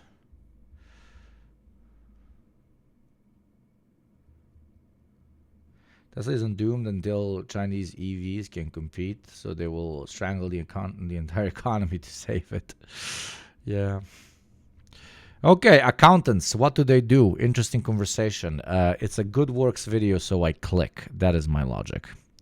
It's that accountants are boring, irrelevant losers. I've never met one I enjoyed talking to, and now that I think about it, I've never talked to one period. Holy shit, imagine even meeting an accountant. I'm kidding, I love my accountant. My accountant is amazing. She is fucking awesome. However, I do keep abreast of business news, and lately I've noticed an increasing number of reports that the accounting industry is in crisis because nobody wants to be an accountant anymore. Oh my god, that's so funny. Is there a less cool job? I don't think there's a less cool job, but you can kind of make it cool. Which doesn't seem like a crisis to me. I don't give a shit about accountants. But it did get me wondering, is there more to these losers than meets the eye? Let's find out.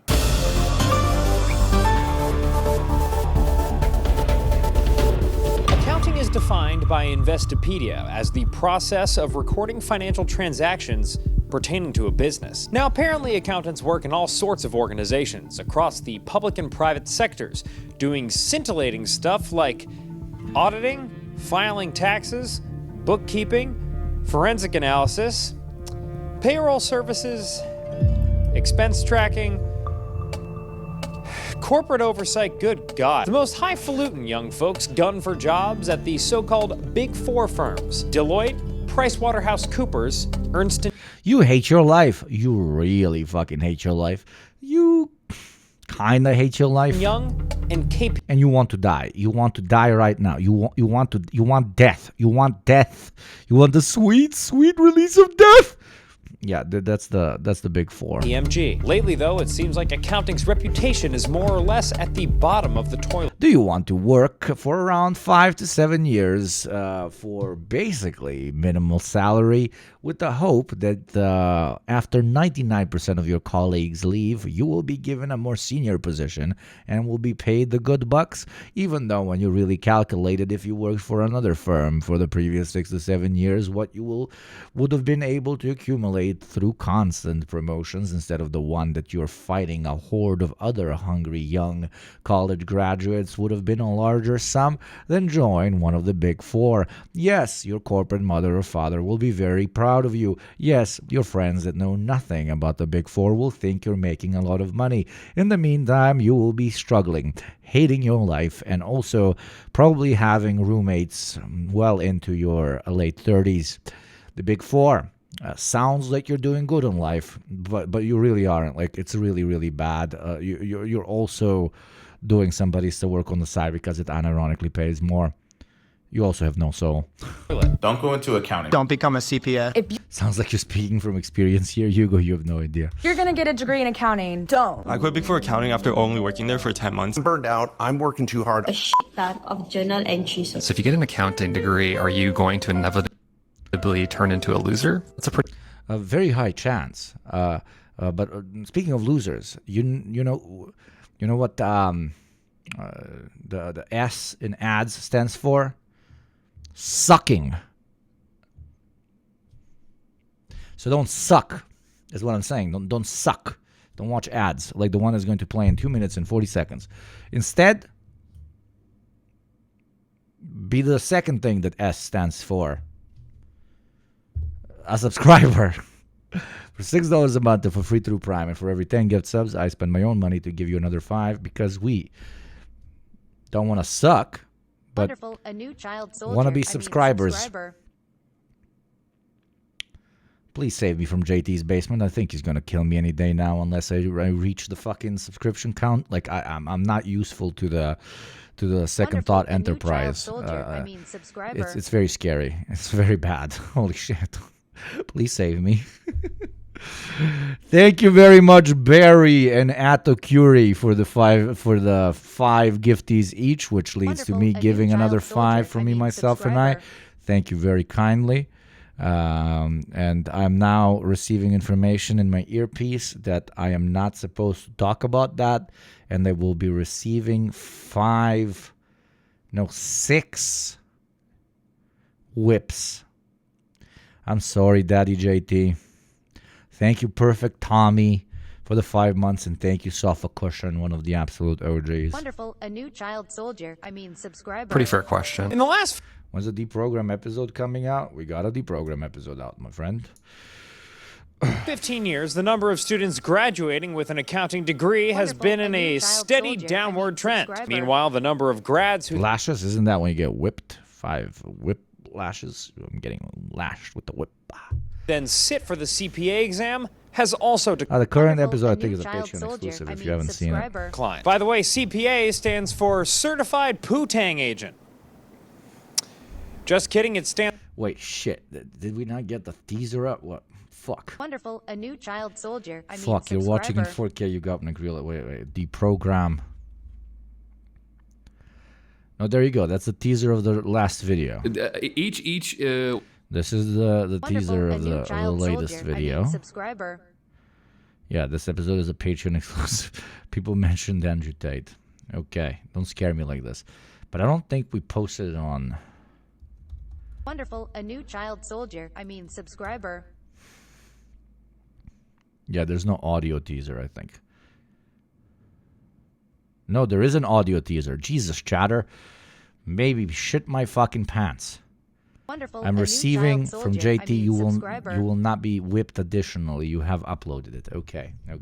Stands for Certified Public Accountant, and it's the degree you get when you pass the exam to become a licensed accountant. Business would be pretty much a farce without the accountants and the auditors who are keeping the records straight and making sure that what you see as financial reports is accurate, complete, relevant, and reliable.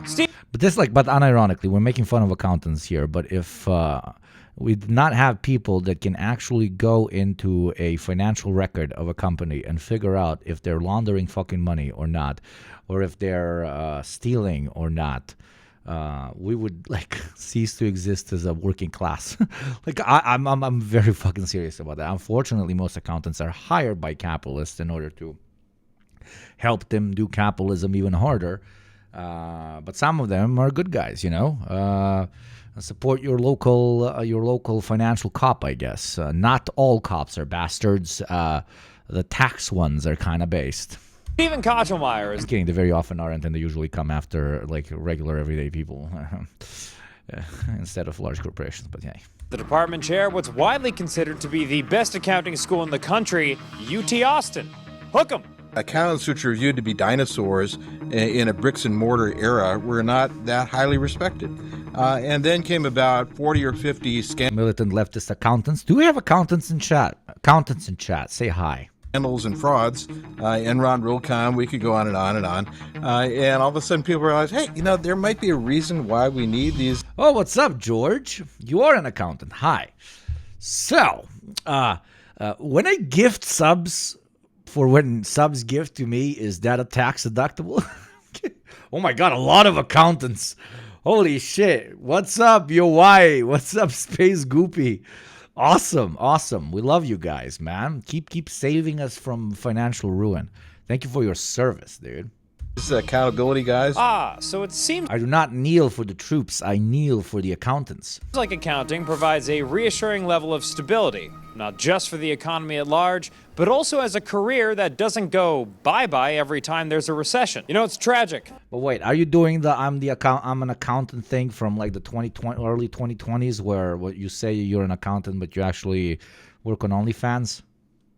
It seems as though a lot of people have truly forgotten how vital these fiscal first responders really are. Fortunately, my appreciation for accounting has never wavered.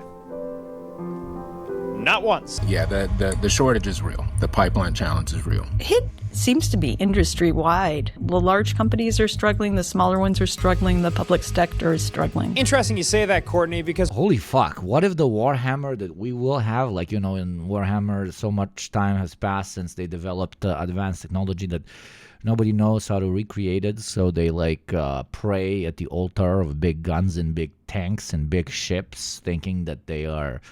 run on some sort of celestial energy, and unless they keep praying to that celestial energy, all the guns and planes and ships are going to stop working. Well, what if we get Warhammer but much more boring?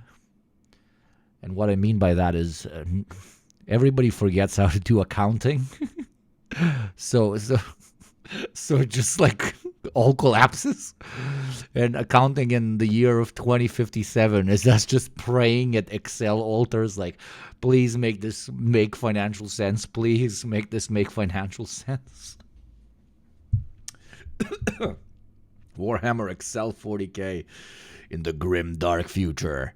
There is no accounting. Everybody's broke as shit. We don't know how any of this is working. Want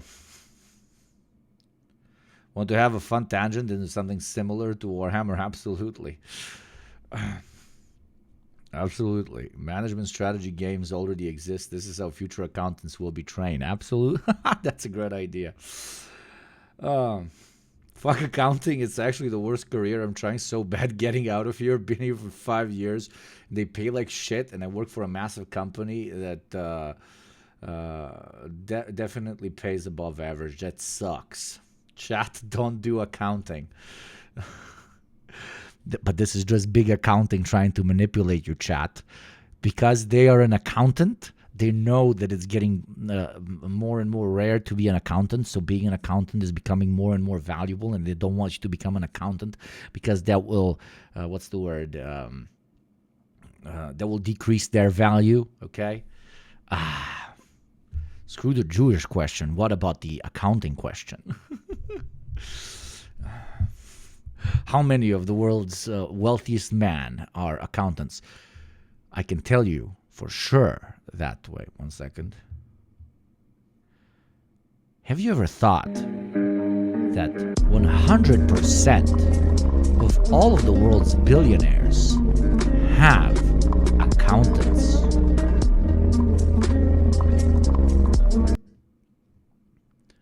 No, the Catholic Church or a Jewish cabal are not really running the world. It is the accountants behind every great head of industry that are moving the pieces. Oh my God. I'm really dedicating myself to this bit, bro.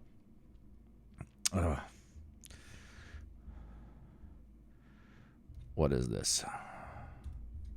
The communicant anti-tank Hunter is the long. Oh my God, I love the Trench Crusade is so interesting. It's so interesting. The church, available for hire to war bands from New Antioch or any Trench Pilgrim parade who can gather up the gold for their services.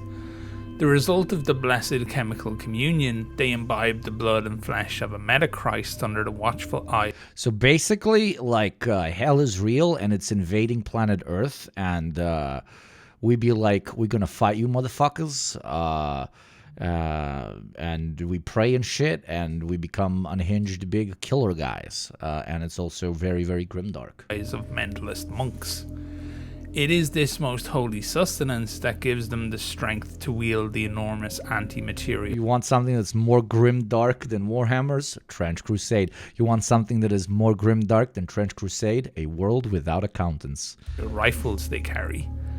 The thrice-blessed rounds fired from their tremendous weapons contain metals from the nails of the crucifixion martyrs that flock to the cathedrals of Europe each year, and they'll punch a hole through an enemy tank or a demon's hide with ease. As the paladins are prepared to venture deep into hell, passing through gates that would sunder a normal man to his very soul, their armour is delicately placed upon their massive frames, and the words of the Cardinal General ring out. Put on the whole armour of God, that ye may be able to stand against the wiles of the devil. For we do not wrestle against flesh and blood, but against principalities, against powers, against the rulers of darkness in this age, against spiritual hosts of wickedness in the heavenly places. This universe is so cool. This universe is so cool. Please make a fucking show or a movie or a manga or something. God, yes. I mean, quite literally, God, yes. For in God we trust. Death to the devils. Oh my God, I'm gonna LARP so hard. I'm gonna LARP so hard. As while the wife and I were checking the Bureau of Labor statistics over a snifter of cognac last night, we did notice that there are 200,000 fewer accountants working today than there were 5 years ago. The impact of which can be seen in companies' financial statements. Companies have been filing their financial statements late because they don't have enough accounting staff. There's also been an increase in misstatements in recent years, and there's also been a rise in audit deficiencies. There are reasons for that besides the accounting shortage, but it's certainly a contributing factor. Hi everybody, it's me, Dan. On a serious note, though, accountants are super important for centralized planning, and it won't suck your soul under socialism. Absolutely. Lenin is on record emphasizing the importance of bourgeois specialists, and that better accounting was a major goal of the NEP while it lasted. No, jokes aside, I 100% agree. People who specialize in the management of what would not necessarily be called capital, but let's call it resources in a fledgling socialist society are incredibly fucking important. Okay? And more accountants potentially moving even inside of the market economy into jobs that are focused on fucking over corporations and getting them to pay more taxes are long-term going to be a cross benefit for the general movement. Yo, what's up? What is up? What is up? Thank you, Gremlo, very, very much for the raid. Welcome in, Raiders. If anybody was thinking of gifting subs, now would be the time. Welcome. Those not familiar with this weird masked man, I am a Balkan ex-businessman guy who talks about communism and it being very based and how fascists should all go and under a fucking bridge. Welcome. Thank you very much for joining me. Thank you very much, Gremlo, for the raid. As always, exceptionally kind of you. And thank you, Chuck Dice, for another 25. Holy shit, you guys might not know, but for every 10 gift subs, here we gift another 5, which for 25 is another 10. Let our new listeners feel as welcome as possible. Here's another 10 from me, myself, and I. It's a pleasure to have you here. Thank you, Gremlo, so much. And every single Twitch watcher that for some reason is not a follower and subscriber of the great word of Gremlo, what the fuck are you doing? Please go and follow right now. If you would like a more handsome, smarter, more eloquent, and far calmer Yugopnik, that is Gremlo, who I will be doing a co-stream with, hopefully on the Good Friday, coming up very soon. Thank you very much. Now let's continue. Gremlo, I hope you had a very, very nice stream. Thank you, Fox Freeman, for another 5 gifties. Let's fucking go. He's less Balkan, though, yes. Keep that in mind, okay? Not as much of a piece of shit as I am. So if you're here for a communist being a piece of shit, I'm your guy. If you want an actually smart person, Gremlo's your guy. To me, and today I want to really quickly talk to you about something that I take very seriously.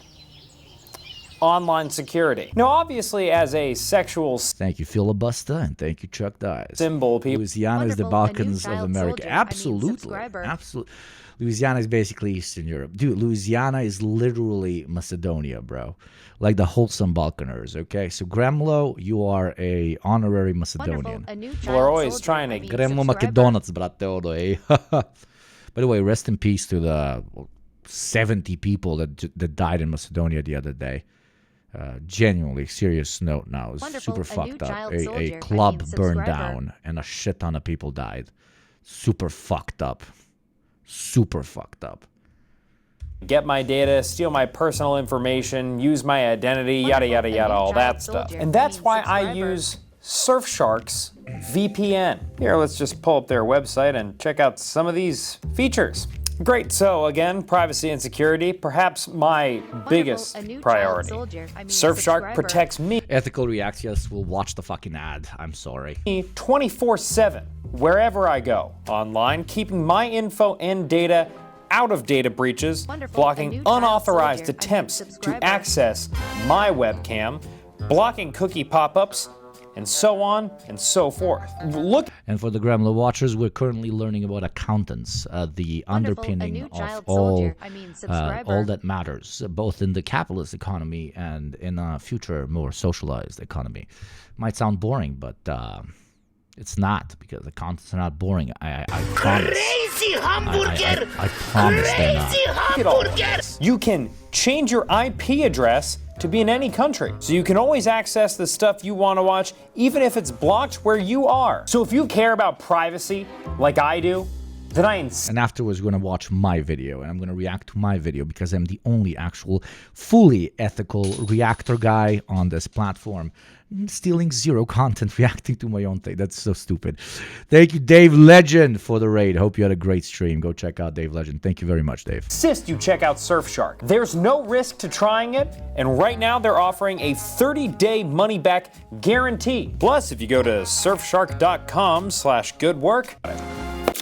Oh, that wasn't me. I was just sped up. Like, that wasn't me. I didn't press any fucking button. I didn't press anything. What's up, Dave Legend? Go check out Dave Legend and give them a follow. Cause of the shortage is the fact that many accountants are goddamn old people. According to the American Institute of CPAs, about half of their members are over the age of 50. And for any 20-year-olds out there, being 50 years old is like being 10,000 years old. Another cause is that in comparison to other types of Wait, it's not? It's not? You're telling me it's not? That business major types can line up after graduation.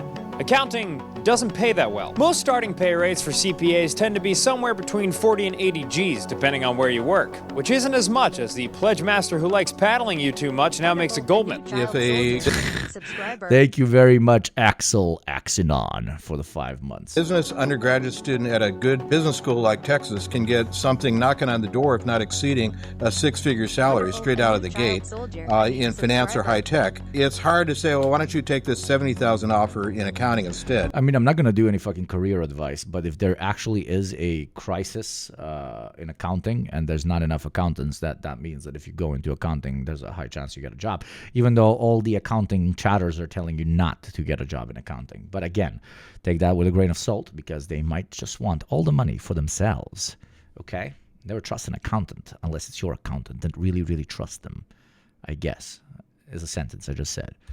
And by the way, you're going to have to take this badass exam called the CPA exam to become certified. Indeed, accountant school ain't nothing to fuck with. Students not only have to complete 5 years of school to get 150 credit hours, as opposed to 4 years for most degrees, but they also have to complete the rigorous Certified Poo-Tang Agent exam. And once you've done that, well, you'll be looking down the barrel of a pretty intense workload, especially during something called busy season when everyone's... Well, accounting is definitely one of those jobs where, like, if you have the skill set and you have all the necessary and all the necessary education, that certification and education that comes with it, a knowledge base, you literally have, like, it's very much you're in the labyrinth and you get to pick two sides. Either you help corporations hide their fucking money, or you hunt corporations and try to take away their stolen money. Is looking to complete their audits, tax filings, compliance... But far less romantic than that, and far less, what's the word?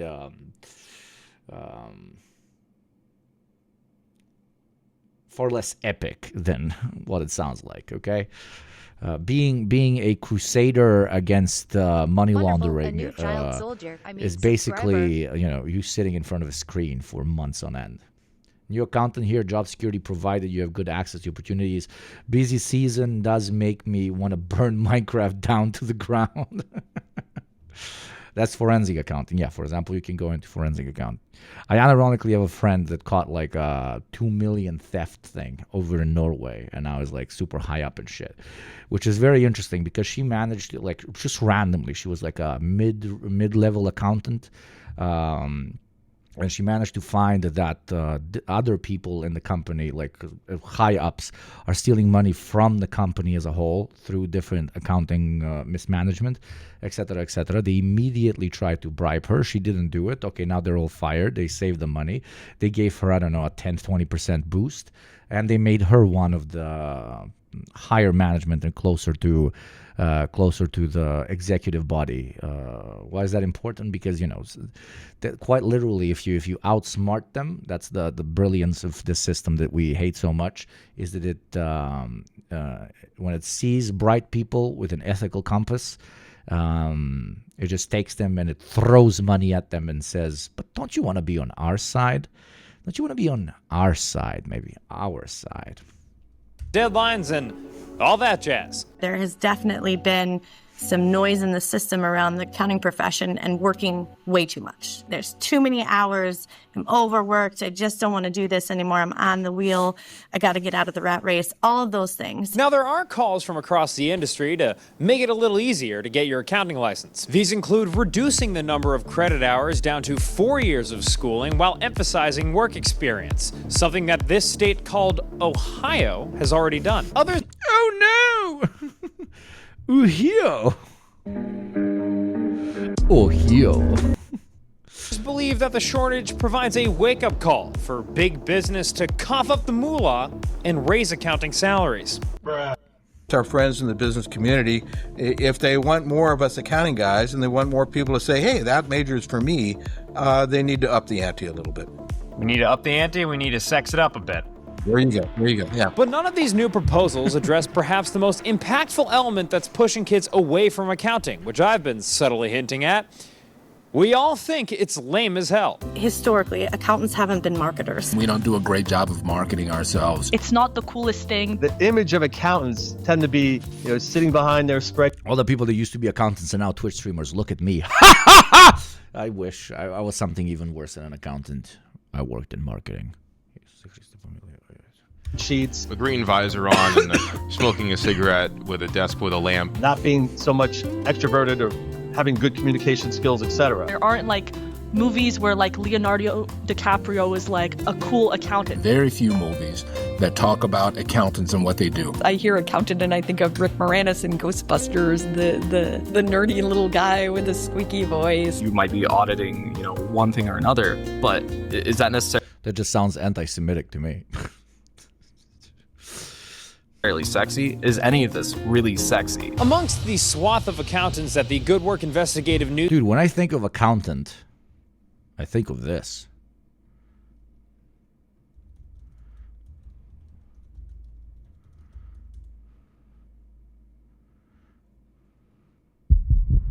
What's the difference between dressy casual and business casual? Both mean leave your cargo shorts and flip-flops at home. I don't own cargo shorts. You don't own... This is actually what an accountant does. I don't know if you know. Flip-flops. This is like a shot into the average accountant's life. Just FYI. Anything else? Don't wear your black suit. It makes you look like a mortician. Lord, my path has gone astray. I'm just trying to find my way.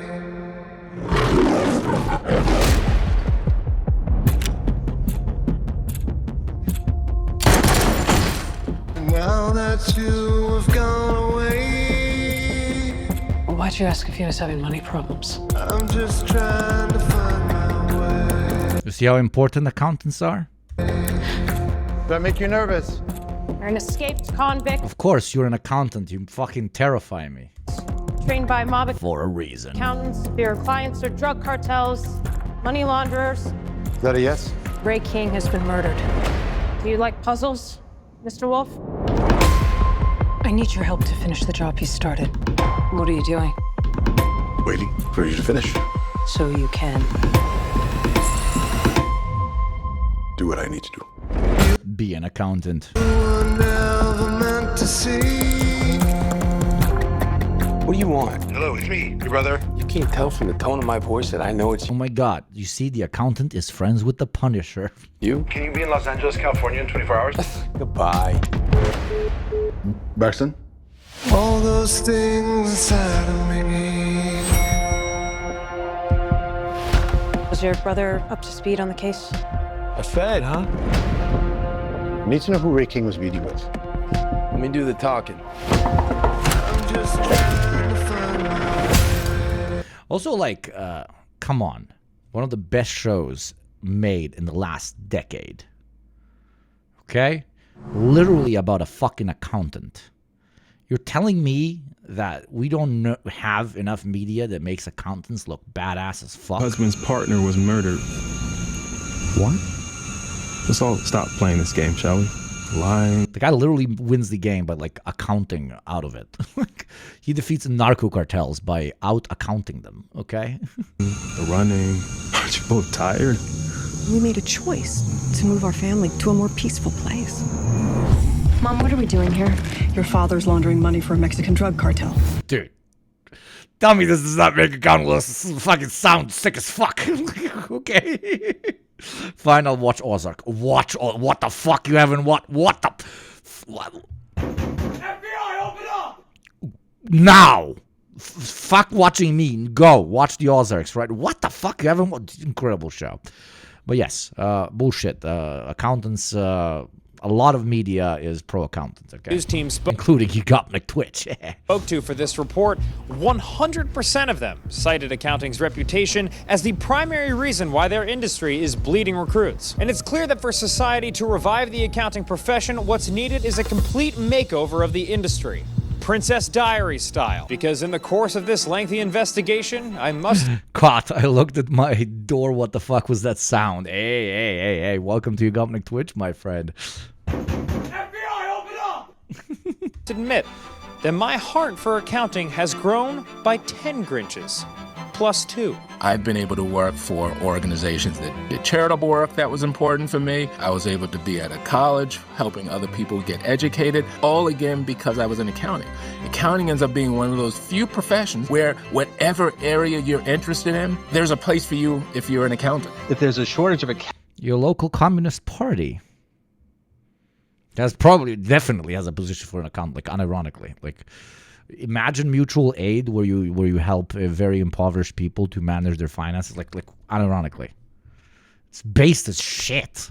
Accountants, the SEC, the IRS, and most external stakeholders will not be able to trust the numbers anymore, which could cause potentially financial ruin for many people. You know, you want to be paid like a business professional, but do work that... Fucking accountants in chat, me glazing them up so fucking hard.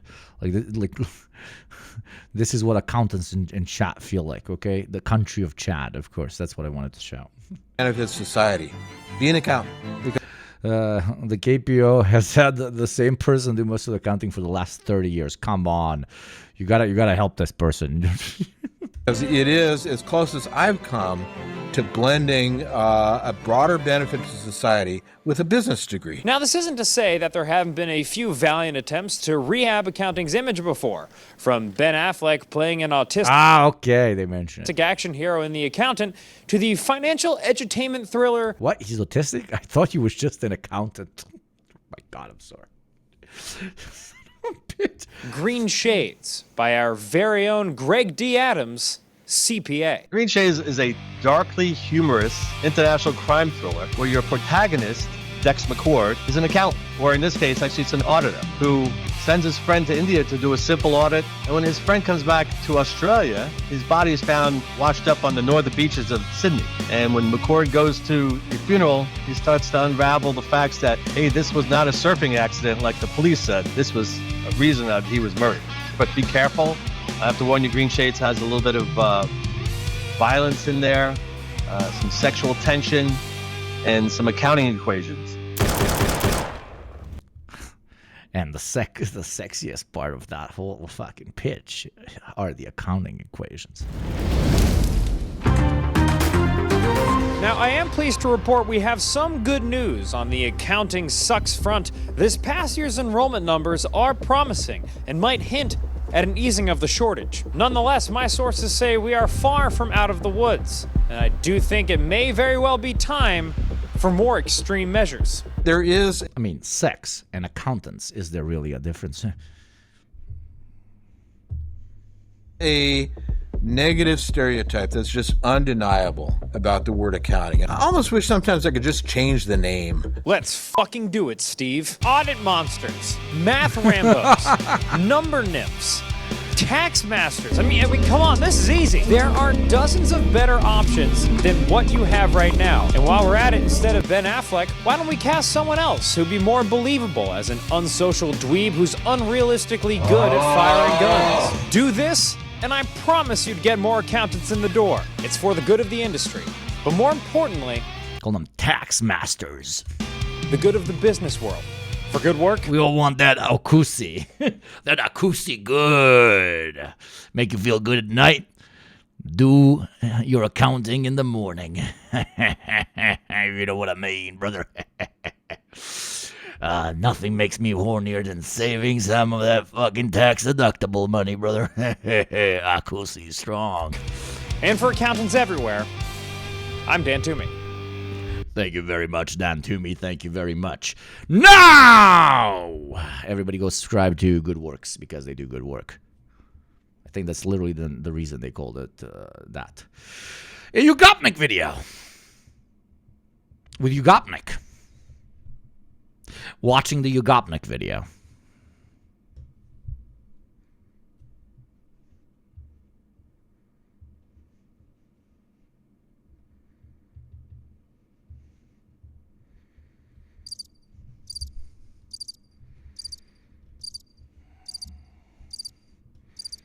Incredible stuff. Anybody watching the Yugopnik video here, go into comments and say, I'm here from Twitch. Yes, I made a video about Terra Unitas, as I like to title it, and that is a internationalism leading conversation about class consciousness. That was my main idea, okay? Because we have like, at the end of the day, the pitch is the same.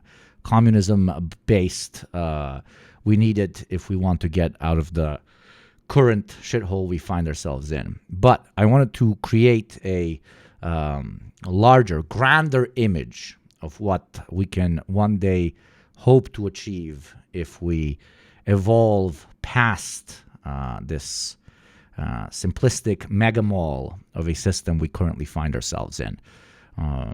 It is, some people in the comments have called it the ultimate hope pill. And that was to an extent the intention. But also a bigger intention with this video for me was to try and talk to so many people who are, to an extent, internationalists first and maybe socialists second, to tell them that one without the other quite literally does not work, and hopefully inspire a tiny little bit of class consciousness in them. There's so many, anti-nationalists out there that just, LARP, oh, we just need a bigger federation, or this, we need this pan project over that pan project.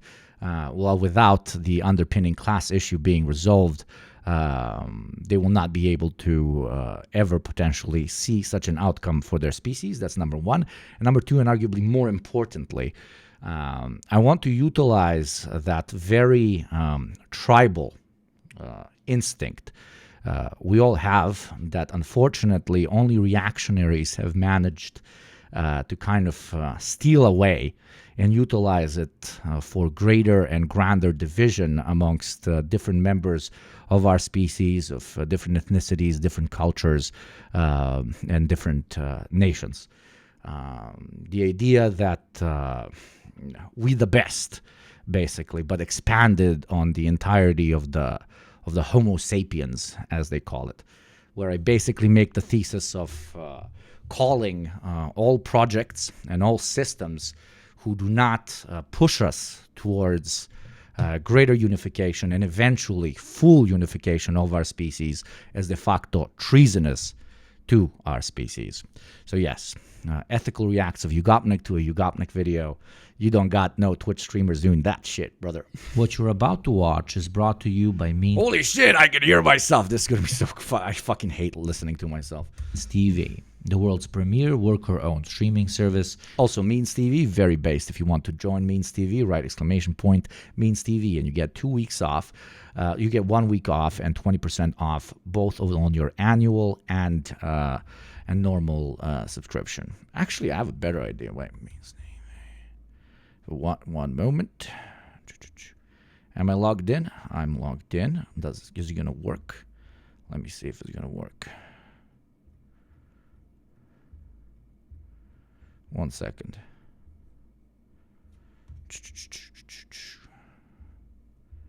One second. Oh, I open up on the first page. That's cool. Oh, phenomenal. The world is going to become... Oh, phenomenal.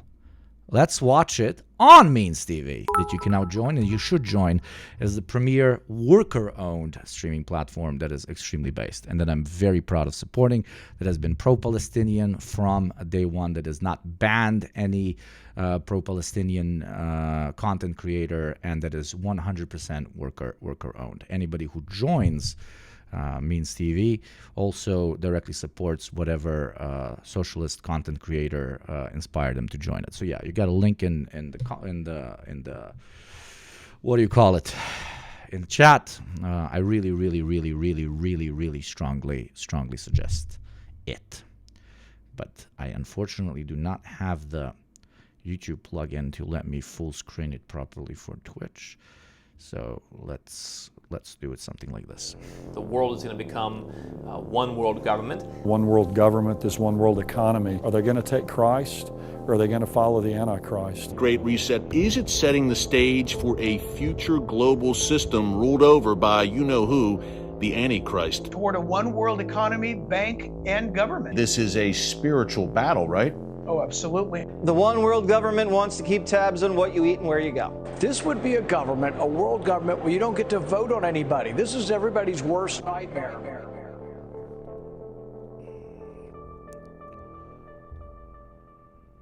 What's your favorite sci-fi setting? Warhammer, Star Wars, maybe Star Trek. It doesn't matter whether it's the grim dark future, a galaxy far, far away, or an intergalactic, interspecies socialist federation.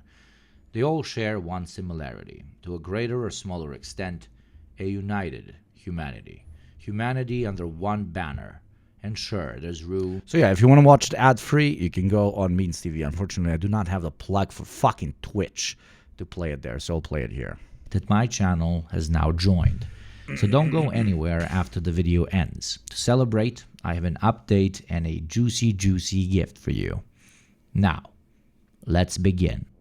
How is it worker owned? Not doubting it, just wondering how, if you could explain after Self-React. It is literally a worker co-op. So all revenue is shared except for the revenue that is utilized to reinvest back into the project, which is Means TV. If, for example, you subscribe and you pay a certain amount per month, half of the money that you pay goes to the creator that brought you on the platform, and any general revenue that is generated by the platform long-term is also shared amongst all people who either work as content creators but also work different jobs inside of Means TV that generate its money. That's pretty much it. The world is going to become one world government. One world government, this one world economy. Are they going to take Christ, or are they going to follow the Antichrist? Great Reset, is it setting the stage for a future global system ruled over by you-know-who, the Antichrist? Toward a one world economy, bank, and government. This is a spiritual battle, right? Oh, absolutely. The one world government wants to keep tabs on what you eat and where you go. This would be a government, a world government, where you don't get to vote on anybody. This is everybody's worst nightmare. So, okay, starting off strong. Immediately, why do these guys say this type of shit? I've always wondered, and there's absolutely, literally no fucking answer to it. Usually it's underpinned by the idea that the nation state is something that is natural and that has existed forever, and that trying to evolve out of this particular stage of development is... What's your favorite sci-fi? Is just anti-human, even though the nation state as... we define it today, which we will learn from the video, is a extremely new concept. And the idea that nation states could not move into a more international, let's call it, setup would be anti-historical de facto. We no longer live as separate tribes divided based on geography. We no longer, in most places at least, have city-states that compete amongst each other. The long-term kind of direction that our species has been going towards is one of consolidation.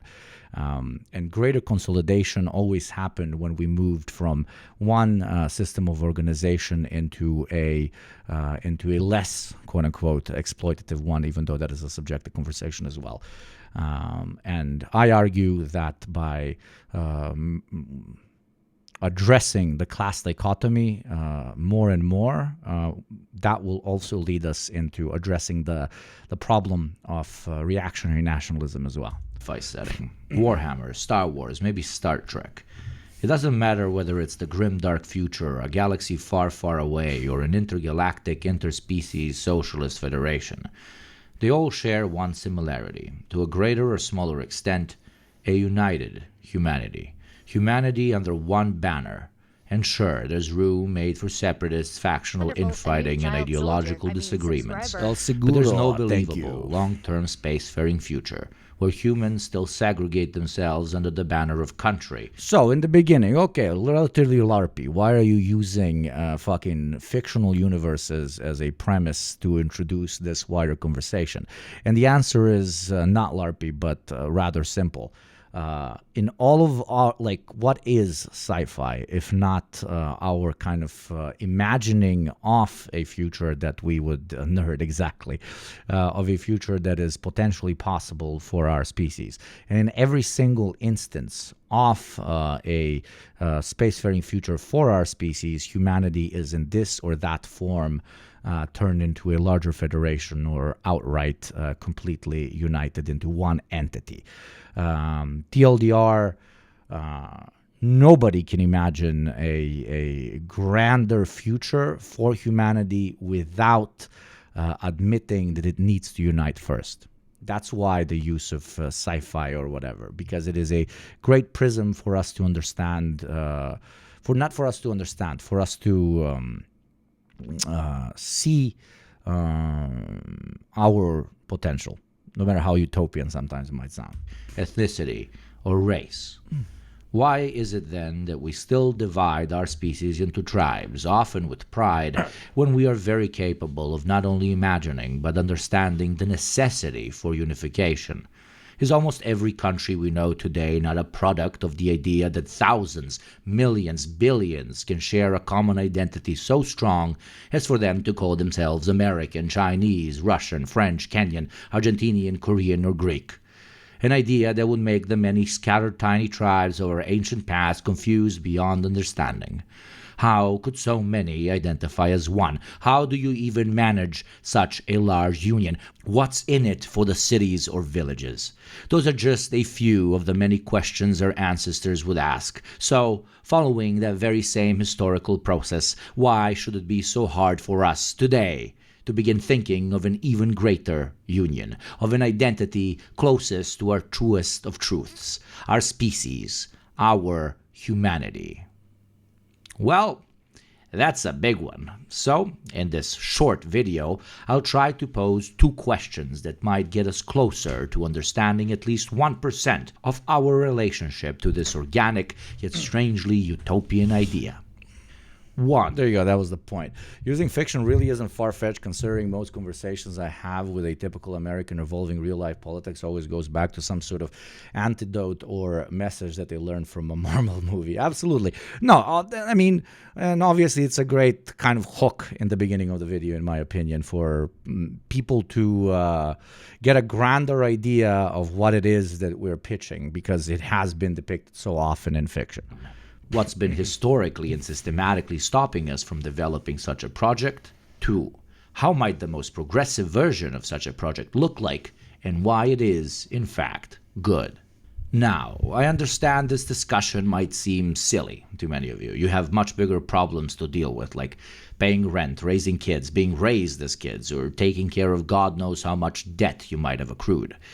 But that shouldn't wrap you in a bubble of cynicism so thick that you can't bother to dream of a better future outside of fiction consumed for entertainment.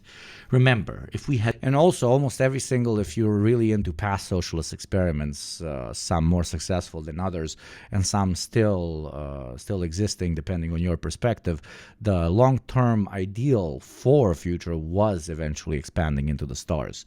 So it is not only our species' history that is so deeply ingrained with our dream of the stars, but also our socialist history as well. Had never dared, would still be fighting over caves with rocks. So a dream, no matter how far it might seem to us, and our current problems, can still be used as a guiding star as we traverse this eternal ocean of the unknown. So yes, so while this might seem very, very far-fetched for many, it is incredibly important for us to have a far-fetched idea towards which we want to take this little boat of ours, right? Because without a destination, you cannot really take the trip in the first place. And on the other side of the spectrum, I know many of you hold great pride in your nation, your culture, or your creed. So someone proposing a united planet might seem either insane, difficult to comprehend, or personally offensive. And to those, all I ask is you sit through the video, and I'll do my best to make sure your grievances... Yes, I'm watching my own video at 1.25, because fuck you. But more importantly, your need to feel a part of something greater end up being addressed. So yeah, a video about a united species. I know I'm not exactly being the definition of modest here, but my Homo sapiens patriotism can no longer be held. The only kind of acceptable patriotism. At bay. What's the first thing that comes to mind when you think of division? Either you're a nerd and you just said maths, or you're a nerd and you just said divide and conquer. Divide et impera, a classic quote usually attributed to Philip II of Macedon. The concept is rather simple. A large united people, political organization, culture, you name it, can be sabotaged and even destroyed by inspiring division amongst its members. Once the larger whole is separated into smaller units, it's much easier for you to either pick them off one by one or consume them in their totality. It's far simpler to defeat a larger standing army that's got rockets pointed at each other instead of only at you. The simplest of maths. I guess both the nerds were correct, I guess. Now, so, to me it was always very interesting, especially talking to socialists, how they can understand the visual nature of class, especially with so-called invented classes like, you know, oh, I'm a middle upper class, oh, I'm middle class, oh, I'm and how that impacts our class identity, even though class identity doesn't really exist, but you get my point. In this case, how it impacts our class consciousness, yet they do not ascribe this same analysis to division according to borders, or division according to cultural norms, or division according to race or ethnicity, etc., etc.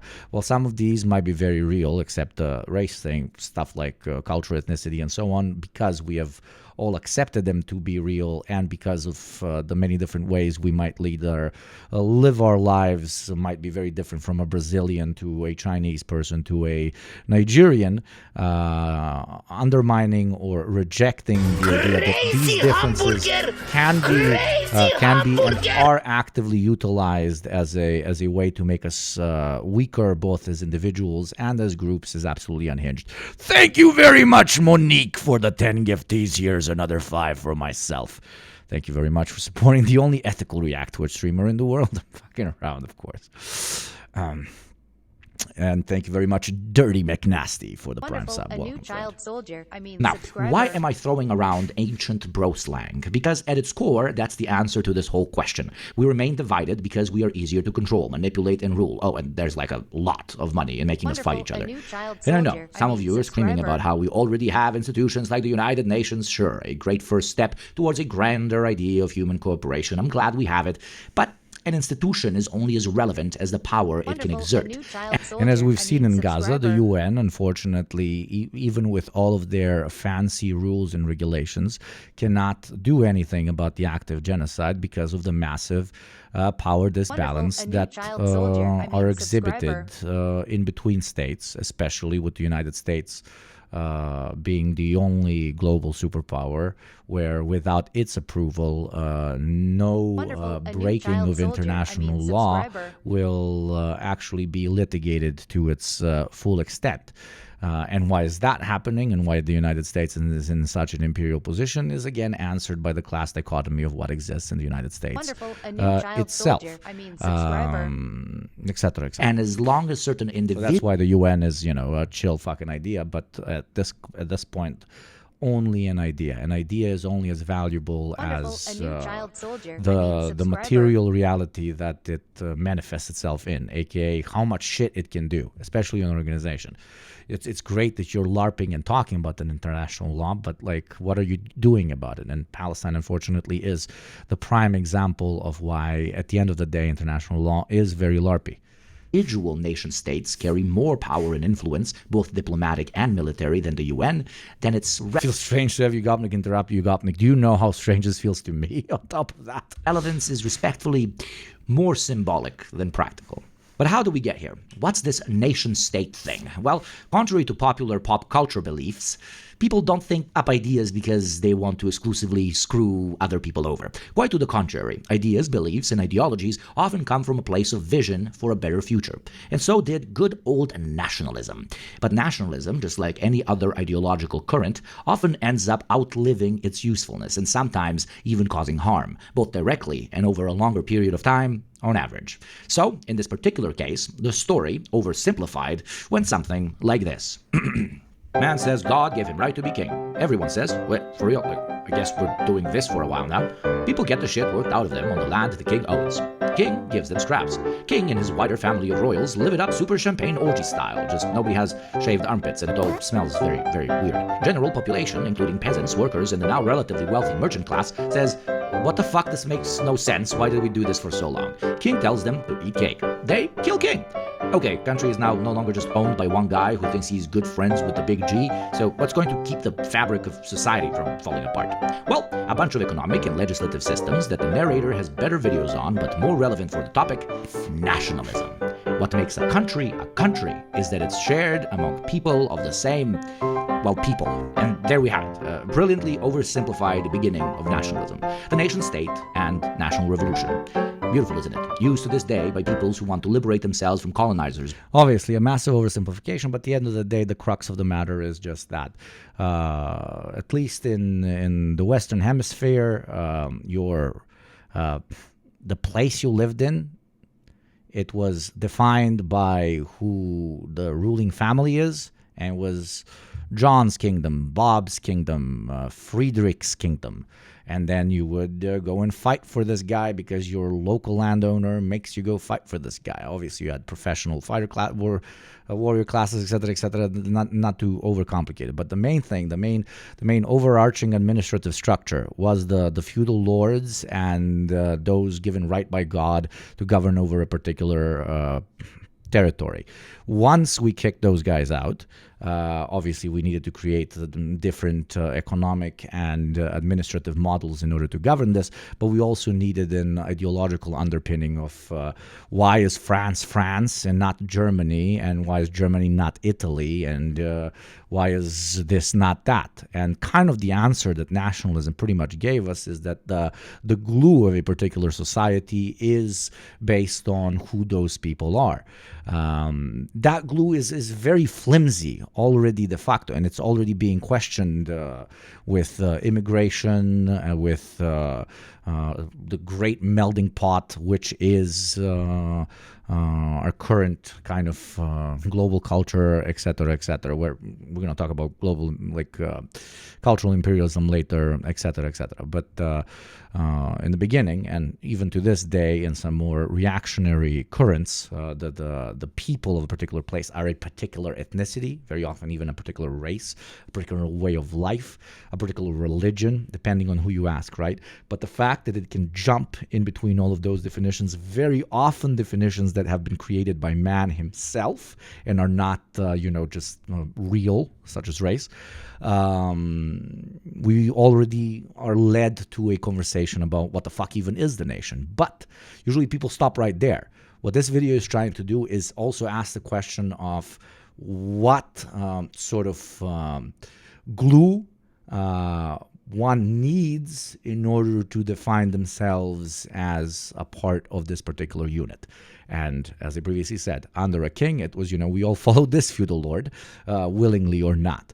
With nationalism is because we're the same, people, I guess. That's why France is different in Germany, because the Frankian tribes are a bit more similar to the Frankian tribes than to the Germanic tribes, which then unified in Germany. Obviously, massive oversimplifications, but they are man-made concepts. So why not ask why we couldn't unify in larger wholes?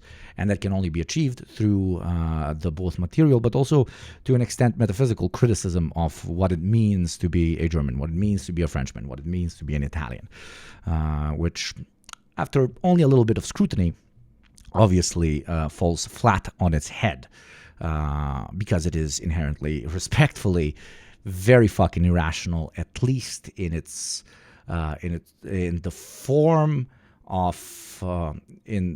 which is used for division instead of unification.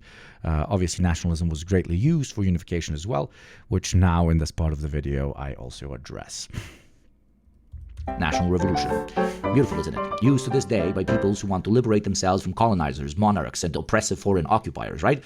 Well, yes, when used as a liberatory tool, nationalism has provided us a world with far more rational social glue that keeps civilization together. A people's country, so to say. The Dutch are descendants of the Franks. French people are subhuman Roman degenerate descendants with too much honeyc admixture.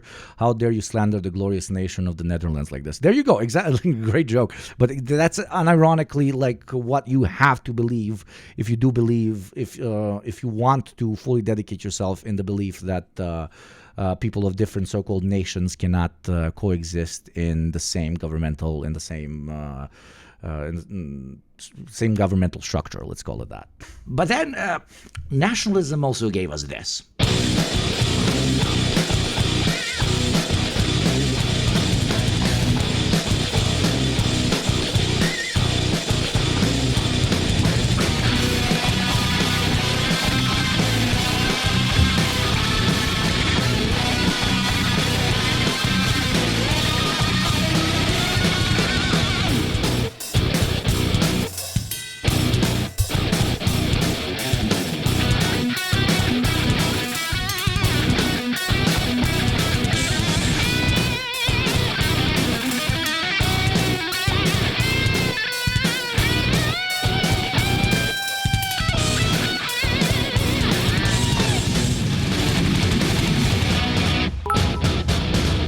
Nationalism has outlived its usefulness. And exactly, that's the fucking crux of the whole conversation. Thank you, Gabriel.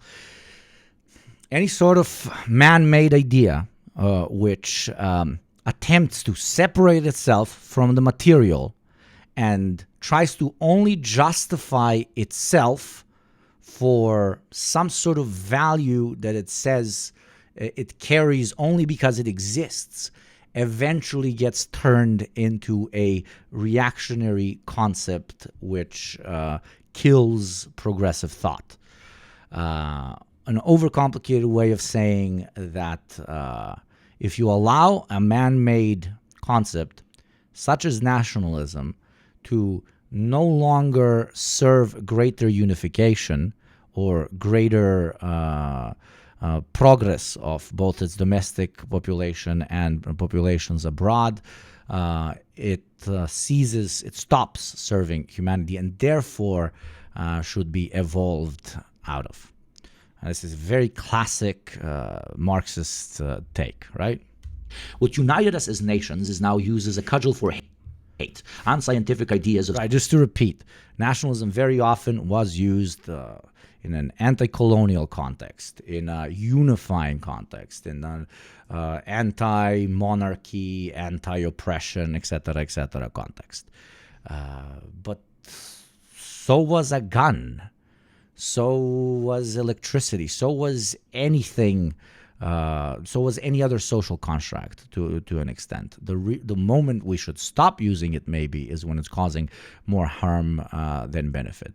And ironically, the very times where nationalism, progressive nationalism as it's called, was used in a quote-unquote good way, for example, for colonized nations to free themselves, that was based in material analysis. It was, why the fuck are we working for somebody all the way over there to be making money off of our backs, off of our labor, most importantly? So why shouldn't we separate ourselves from this grander empire that is simply leeching off of us? It is nationalism underpinned by class consciousness.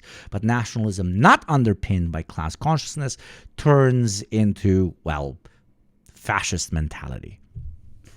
Superiority, and is a great motivator for the less well-read masses for war and conflict.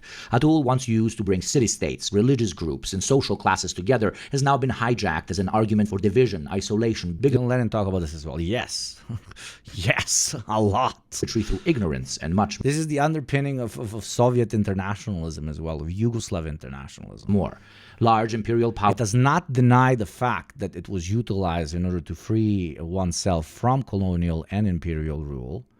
But then once it was utilized for that, we did not stop criticizing it as a concept. Powers don't allow the growth of the global south because they see them as growing competition. One part of the world outsources its pollution to another, thinking they won't feel the effects, while our shared planet strongly disagrees. Questions of massive financial hoarding of wealth by the few are brushed away as the many point fingers at each other and fight for the scraps. Divide et impera. We dehumanize the other because they don't salute the same flag. We bastardize ourselves by saying American first, Mexican first, Slovak first, human second. A social tool, the nation, has embedded itself in our minds so much that for some it now carries greater significance than our humanity. Us versus them. Everything is us versus them. And this might be one of the most important parts of the video. Identity based on species sounds pretty insane. Like, it's like, what the fuck are you talking about? Human identity. Species-based identity. Human patriotism, if you want to call it. It sounds LARPy as shit, and I agree. But it only sounds LARPy as shit is because we accepted a far greater LARP. And that is the internalized belief that we actually belong to certain nations. To repeat myself, human identity only sounds as a LARP because we have out-LARPed it by thinking that there is some core difference between a Frenchman and a Nigerian. So what's the LARP here? Well, there's only a them and an us because we chose to believe it. It's a massive global gaslight that has convinced you and me that we don't share the same interests across borders. And if you believe that countries are a natural concept, they are not. Community is. Culture is. Thinking another member of your species is different or less important than you because they happen to have been born 1,000 kilometers away from you is literal lunacy. Monkeys and wolves organize in groups to get food and defeat predators because they only scavenge to survive. We, on the other hand, learned to produce. That all the necessary instinct to group. So immediately, counter argument. We organize in tribes and later in city-states and later in nation-states because there are scarce resources and we have to fight for them. As if we're still fucking picking fruits from trees or fucking having to hunt mammoths all the fucking time. Humanity has gotten to a stage where it produces. And the second you reach such a point, you can produce more through unification than through interstate and, more importantly, interclass competition. Together Not to say duh, but fucking duh. To survive is real, but somehow only used to motivate us to unite up to a point in the nation, the tribe, or whatever else. Never to bring those nations and tribes. Reminds me of the line in Alien 2, at least the aliens, don't stab each other in the back. You see how it's very interesting? Whenever we depict aliens as well, like aliens, like, ooh, I just want to eat and I want to breed, like those in Alien versus Predator or the Alien movies, etc., etc. But also when it comes to like greater spacefaring, species that are either our competition or our allies, we never project nationalism onto them. We never project, but what if they have like 700 different tribes where they fight? And the few times when we do, we rightfully depict them as like the biggest bad guys in the universe, the warring peoples, the peoples whose entire culture is prefaced on imperial conquest and destruction. That the only aliens we depict as doing infighting are the most unhinged mass murdering ones. That should be telling us a lot about our, not internalized, but true understanding deep down of where division based on a fictional fucking idea leads to. Together, we Americans or we Chinese need to be united in order to survive outside threats is a classic. We Americans and Chinese need to unite in order to survive global threats sounds like it's straight out of a utopian sci-fi film. But it shouldn't. The many warring city-states of what we call Italy today would have probably passed out from learning that in the 21st century, they're all one united country. Historical consolidation implies just that. Human societies have progressed from tribes to city-states to nation-states. This pattern suggests that larger and more integrated political units are the next logical step. It's okay for you to feel woozy when even thinking about it. Our tribal and city-state ancestors did too. But that didn't stop us from thinking that all we have ever known is going to be all we will ever know. History ends with no one generation. And that right there is our strength. To dream something our great-grandkids... So this part is literally like, okay, what you're just... This is the part that switches it from simple rhetoric into just historical fact that us as the dialectical materialists have to accept. Human consolidation has been the way we've been operating for thousands of years. We have slowly been moving to a point where ideas of sovereignty do not outweigh the benefits of consolidation. All I'm saying is that consolidation needs to continue. Why are we so self-absorbed in thinking that the peak of human consolidation is supposed to be these nation states? Because what, our presidents tell us that that's the case? And why do our presidents tell us that's the case? Because they're also being paid to tell us that that's the case. Because the local capitalists want to compete with foreign capitalists using our labor, and they don't want the other guy using our labor. So you need to be very proud that you're working for a local business, for an American company, and not for some dirty Japanese person over there or whatever the fuck. To look at 10,000 plus years of continuous human consolidation and say that the modern neoliberal nation state is supposed to be the peak is anti-historical and anti-Marxist. At least anti-type of Marxist, that Marxism that I want to believe in. Could actually achieve. Look at our generation, for example. We continue the great technological leap, minimizing and hopefully one day removing the need for man to see man as... If you look at this alien invasion movies like The Invasion of the Body Snatchers or The Day the Earth Stood Still, humanity is defined by its wars, racism, capitalism, etc. And those who want to change that is trying to change what makes humans human. Exactly. Of course, it's anti-communist propaganda, but that's kind of the meaning behind those movies. Yes, absolutely. Absolutely. Very often, like some big, we are in sci-fi, we're fighting against a grander consolidation of species. And we're fighting against them because, and the argument is often independence. Just independence for independence sake. We've fetishized it, almost given it a religious quality, that it's always good and not simply a man-made tool that, yes, helped us consolidate, but now is being used against us in the dream of further consolidation.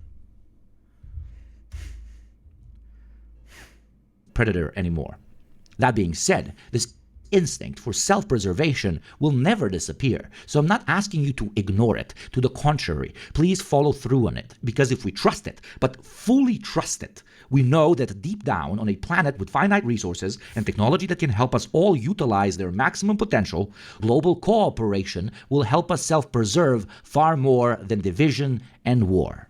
So yes, if you're individualist or you love community, if you believe it's human nature to do anything to self-preserve, or if you put the needs of others ahead of yours, it is in all our interest to feed and grow a pan-human identity over that of hundreds of countries. There you go. Another point. This is not just about like, oh, I love humanity and I want us all to be one and all hold hands and dance merrily in a circle. It is also in your personal fucking interest to want this, because the opposite is a fucking slowly decaying planet that will not be decent neither for the fucking Frenchman or the fucking Brazilian or the Yank or the Chinese. It's not an ethical argument. It just makes fucking sense. And the only counter argument to it, quite literally, is feelings. I don't want to unite with the other tribe because I feel it's too different to mine. I feel that their lifestyle is not compatible to mine.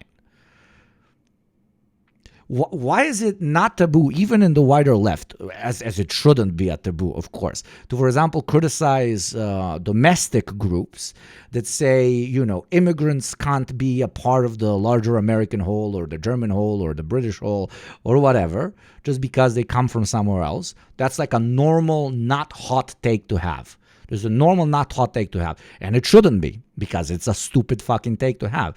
But once you expand that to the actual abolition of borders as we have them right now, it apparently sounds insane and over the top and too much of a logistical nightmare. Well, it's exactly what ethnic belonging-based fascists, Nazis, etc., also argue. Like, oh my God, it's a logistical nightmare to have all these people from all these places existing in the same spot, etc., etc. Don't even get me wrong, which I address in the video on how if you actually create an internationalist project for the entirety of our species that will ironically let a lot more people stay in their local communities instead of having to trek across the fucking planet in order to find a relatively better life because their domestic economy has been completely annihilated because of the interests of this or that class over in the imperial core. It's... Call it what you want, but calling it utopian is something I absolutely do not accept, both because of its historical context and because of its inevitability as a direct or indirect product of addressing the class issue. It is unhinged to me that you believe that hierarchy can be destroyed and not the idea of a nation state.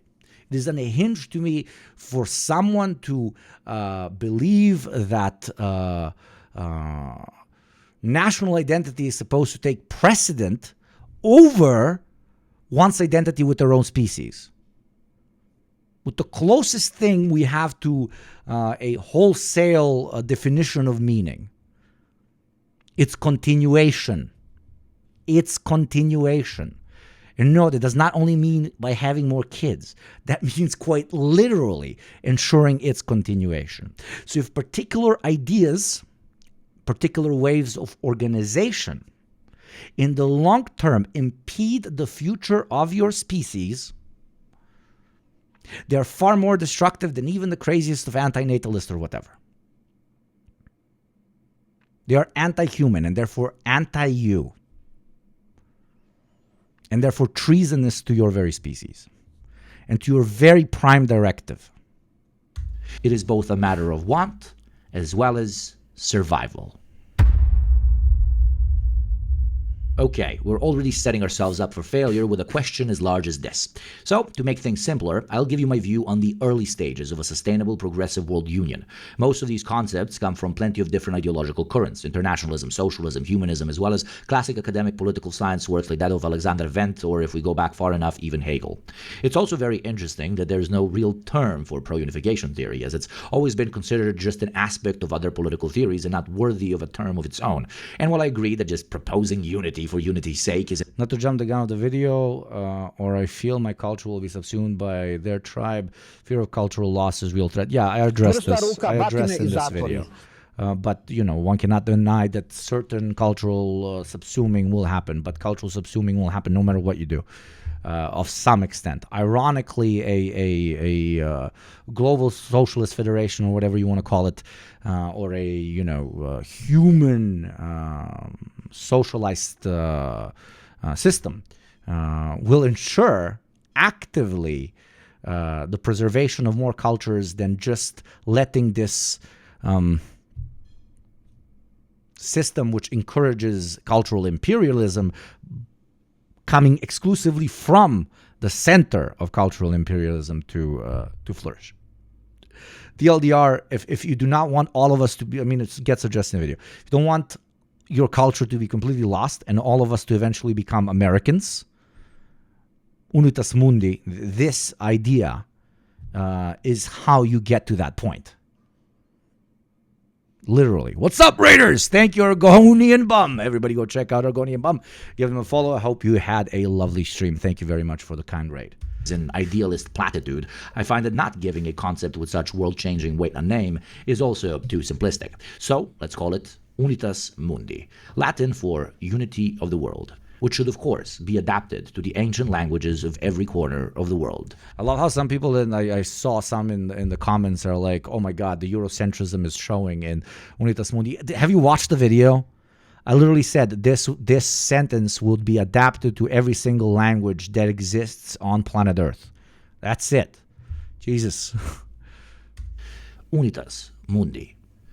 In order to tackle the question of how this unitas mundi would look like, we need a starting point. As the highest form of social organization at this point in history is the nation-state, and it's pretty much all we know, let's take its core principles and quite literally scale them up. So, what are those? So some might be asking, why scale this one up? Because the nation-state is also an example of scaling up organizational and governmental systems of the city-state, which were organizational and governmental scale-ups of tribes, off separate villages, off fucking cave dwellers, etc., etc. It's always been scaling up, scaling up, scaling up, scaling up. Well, the way a state is governed, the economic... So if we're materialists, we also believe that it can be scaled up, that certain lessons can be learned from the previous mode of organization and turned into something greater, or more importantly, sometimes completely annihilated and allowed to evolve or be replaced by something superior. But it's always used based on the pre-ground system it follows, and the less talked about but equally important principle for this conversation, culture and a people's way of life. So, governance, economy, and culture.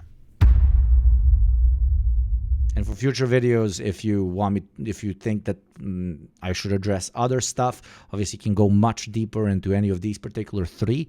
But those three, I think, are the kind of the holy trinity of what is necessary as the underpinning of a whatever you want to call it, which now, because you know the word, we'll call unitas mundi.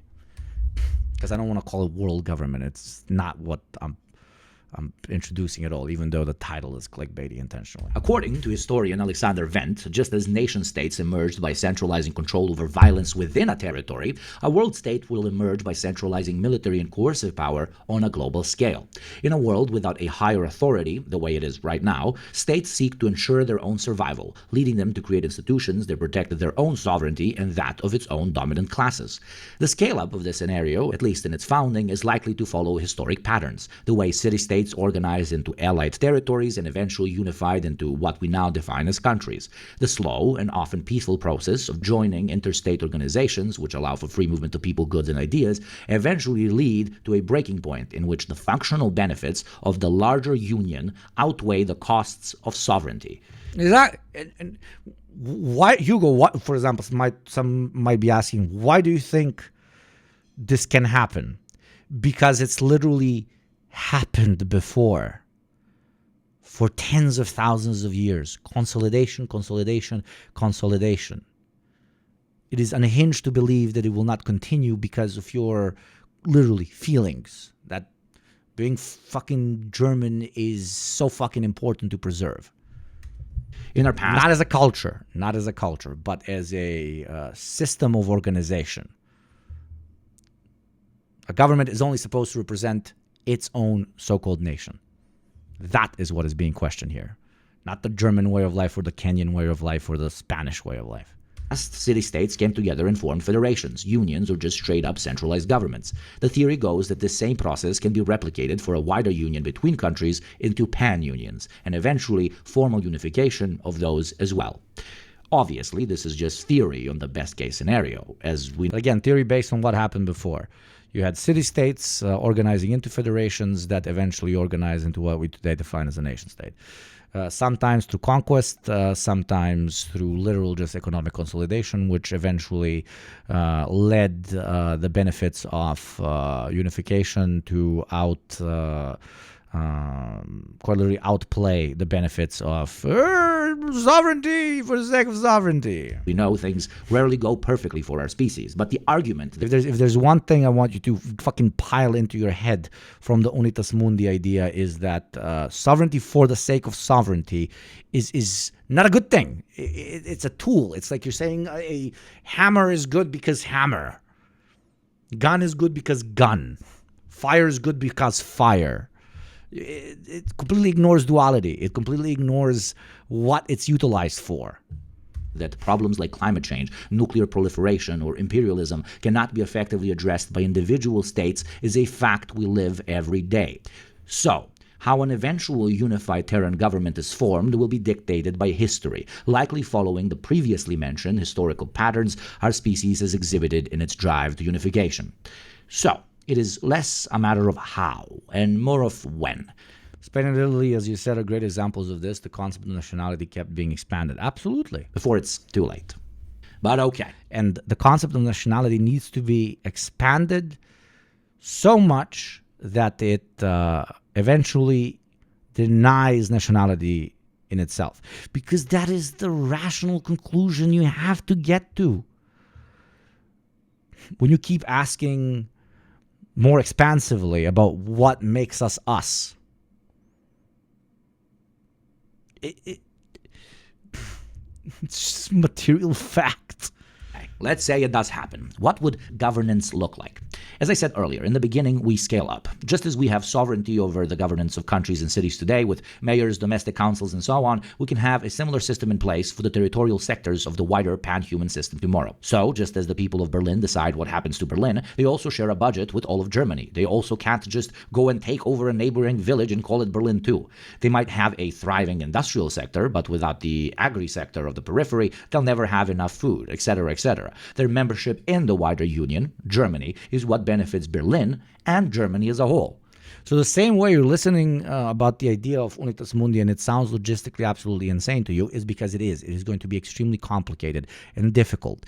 But it was also extremely complicated and difficult to take a bunch of city-states, which for like thousands of years in certain cases have defined their existence in fighting the neighboring fucking city-state.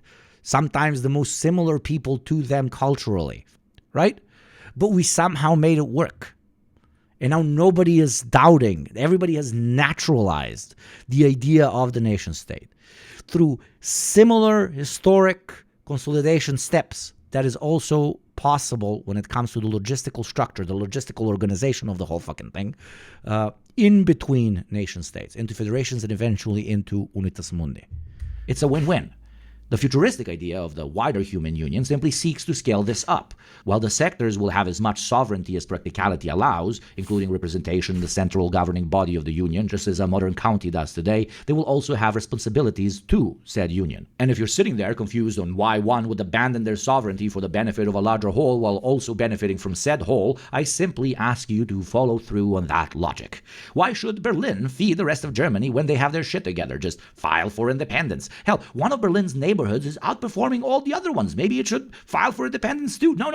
There's a particular factory that produces more than any other one inside of that neighborhood. Should it also file for independence? This is the logic of an antisocial child that has never built anything in their life. Try to build a bridge without a lot of workers. You can't, right? Well, it's the same when trying to create a civilization from a disconnected neighborhood. It is impossible. The only reason you don't obsess over city sovereignty or neighborhood sovereignty the way you might over the nation state is because that's what's been normalized for you. That's your ideological bias screaming. But hopefully the little allegory up there I just gave you should have helped. Because if you think sovereignty for sovereignty's sake is always good, then go put a flag on top of your house and declare it an independent country. If followed through, that's where logic like that. It is internalized belief in property. That is what it also is.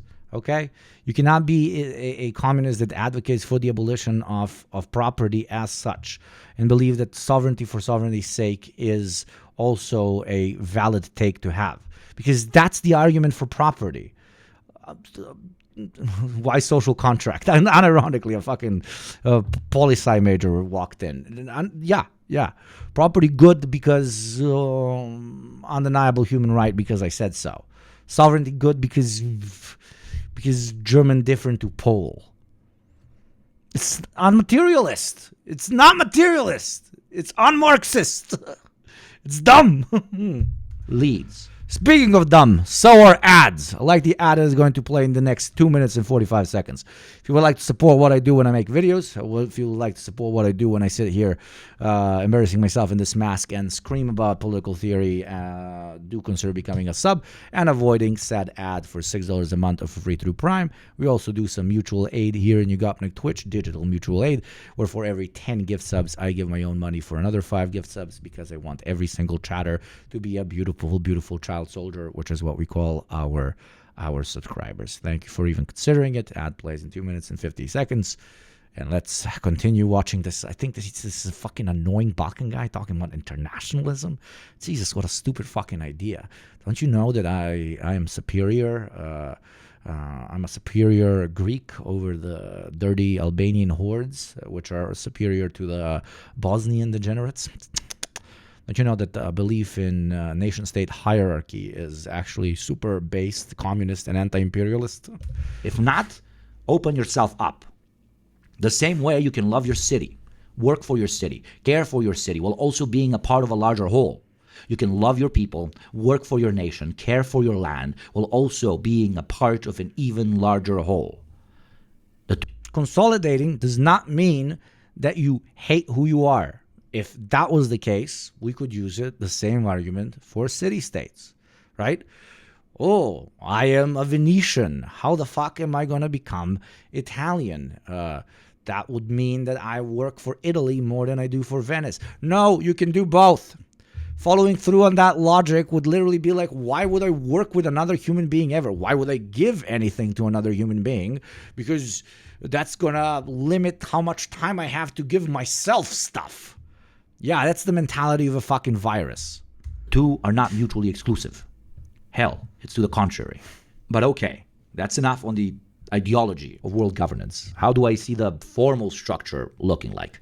Well, here I'd like to borrow Dr. Vent's outlook again, but add a bit of necessary non-academic spice. The world state would function much like a federal this is boring, but this is important. System, with regional and local governments retaining some degree of autonomy, global, regional, and local, similar to current federal systems. Yes, this is Unitas Mundi lore dropping in 4K, and you guys are watching it live with your boy. Different regions or states might elect representatives to a central global legislative body, ensuring that their voices are heard in decision-making. Regions or states might be represented based on population, but mechanisms would exist to prevent smaller states from being overshadowed entirely by larger ones. The Italians are barely keeping that together. Yeah, good point, but why? Why? because domestic reactionaries want to make them fight each other so that they can fucking exploit their labor and make more money, and make them people in Milan think that Nepalese are parasites without concentrating on the capitalist class, which are actual parasites. You could use the same argument. Oh, Britain is falling apart because of so many different ethnicities, cultures, and religions now needing to exist there. But who taught you that talking point? I'm not saying you specifically, but in general, reactionaries. Why do reactionaries want to make sure we do not think about the system, the economic system? Because that's how they stay in power. Same thing should apply to nation states in the grander Unitas Mundi idea. Thank you very much, Batman the Horse. I love Batman and I love horses. Holy shit. Thank you for the 3 months. That's a crazy name. Batman the Horse. I love that. Citizens would have global rights protected by the world state, such as basic human rights, environmental protections, and access to resources. Political participation at all levels would be encouraged, possibly... I was talking about intense Italian regionalism. No, I know. But that intense Italian regionalism is spiced up just because of that. Dude, go to almost every nation state that has less than 10 million citizens or 15 million citizens. Like... you will hear greater hatred in the voice of whoever is from the capital city when talking about smaller cities, the rural areas, than you would even hear them talking about other nations, right? Because that was instilled into them. More and more segmented, so that we blame our problems on the motherfuckers from Napoli that are all into crime, and they're very Arab looking. It always gives an ethnic category to it because it can't explain itself to itself. Like, why am I fighting a fellow Italian? Like, after I had fully swallowed I am Italian, and that is a big part of my personality pill, how do I then hate on the guy down in the south? Well, maybe give him a bit of an ethnic division there. Might be a little bit more Arab than us, pure northern Mediterranean whites. That type of shit. It's reactionary propaganda because it is nonsensical, and it is created in order to make you not think about systemic problems. And that also, I just want you to scale that up. All of you are here in this chat, and you understand that hating minorities in particular countries are stupid. Scale that up. Scale it up to understanding that seeing other nations, citizens of other nations, as your competition is the same sort of divide et impera logic. Through institutions like a global parliament. A global judiciary would interpret laws and ensure justice, similar to... Did you say some Ukrainian and Russian vets bonded over their hatred for people from the capital? Absolutely. Saw it with my own fucking eyes. Absolutely ridiculous. Yo, what the fuck is up, Central Committee? What is up? Yo, Mike, my dude. I hope you had a great stream, my dude. Hope you had a fantastic stream. Welcome in, Raiders. Everybody from YugopnikTwitch, go and follow Mike right now, or I will take this hand and in a very non-sexual way spank those beautiful butts of yours. Spank, I say, spank! Thank you, Mike, for the raid. That is very kind of you. Welcome in, Raiders. Those who do not know what I do here, I talk about communism. I wear a mask. I'm from the Balkans. And sometimes I make videos as well. Like this one world government, crazy idea, utopia, or logical next step. So I guess, Mike, thank you for sending them to the only actual ethical streamer on the entirety of this platform, a man who's watching his own video and reacting to it. I don't know if you've ever seen something like this. Also, to other chatters who were considering gifting subs, now would be the time to make our lovely, lovely Raiders feel welcome. And for every 10 gift subs during this quasi-subathon, I gift another 5. Another exclusive Yugopnik experience to an extent. But yes, welcome, streamers. Please make yourself feel at home. We are right now talking about radical internationalism, about planetary unification, as LARPy as it might sound, but with a Marxian analytical underpinning to it, which I made into a video in which we are calling Unitas Mundi. This is not a separate theory to Marxism. It is simply Marxism with with internationalism leading the class consciousness. Same as you have, Marxism that is led by anti-colonialism, that is led by anti-imperialism, that is led by ideas of trans liberation, female liberation, etc., etc. This is the same sort of context. Terra unitas, exactly, unitas mundi. But thank you very much, Mike. I really appreciate it. Everybody, go follow Mike. Thank you very much for the gifties, hey Hachiro, and thank you Cosmos as well. And there you go. I don't lie. 2 5ers equals 10, and when it's equals 10, in Yugopnik we say we do not believe in math that actually equals 15. And here's another 5 from me, myself, and I. Thank you, Cosmos, and thank you, Hey Hachiro. How national courts operate within countries today. Enforcement would likely rely on a global security force or police under the control of the world. Haven't watched all your series. Have you covered the Serbia protests? Yes, they are based. They are indeed based. Obviously, some problems with it, but the current Serbian government is absolutely shit. It needs to go away before it continues killing more people. So complete support for the kids and adults protesting over in Serbia. Big support. World state to ensure. But yeah, welcome you chatters. I hope you enjoy your stay in the only ethical React. Hey, Mike, when are you going to make your own videos that you can react to, motherfucker? Fucking love Mike. Compliance without favoritism. The world state would respect cultural, religious, and regional differences, ensuring that no single culture dominates. Decisions would be made at the lowest appropriate level, with the world government stepping in only for issues that transcend regional boundaries, such as global security or climate change. And that's pretty much it. As time passes, this will gradually lead to a full integration of the federal states into one body, where our history of interspecies competition on the basis of nation will seem like a distant, strange, and violent past. The way city-states or tribes feel... He works so hard, 4 hours a day. No, my man works super hard, but, I am... I genuinely wish it upon him to never become as unhinged as me, okay? I'm too content-pilled. I'm in the Deprogram. I have my own channel. I also stream. I started First Thought with the boys. Probably going to start other projects as well. Like, you don't want this life, brother. You don't want this life. The only thing this boy wants to do is stream all the time. But no, I have to be doing 5 things. Ooh.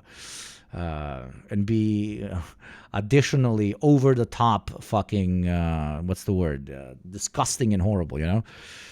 What's the only thing that's worse than a streamer? A guy that has a podcast. And what's the only thing worse than a guy that has a podcast? A guy that has a YouTube channel. Guess who I am? I have all 3. Jesus. Horrible, nightmarish to us now.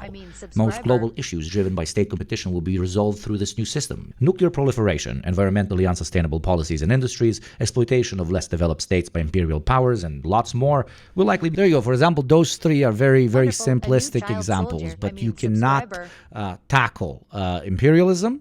By imperialism, even simple resource extraction.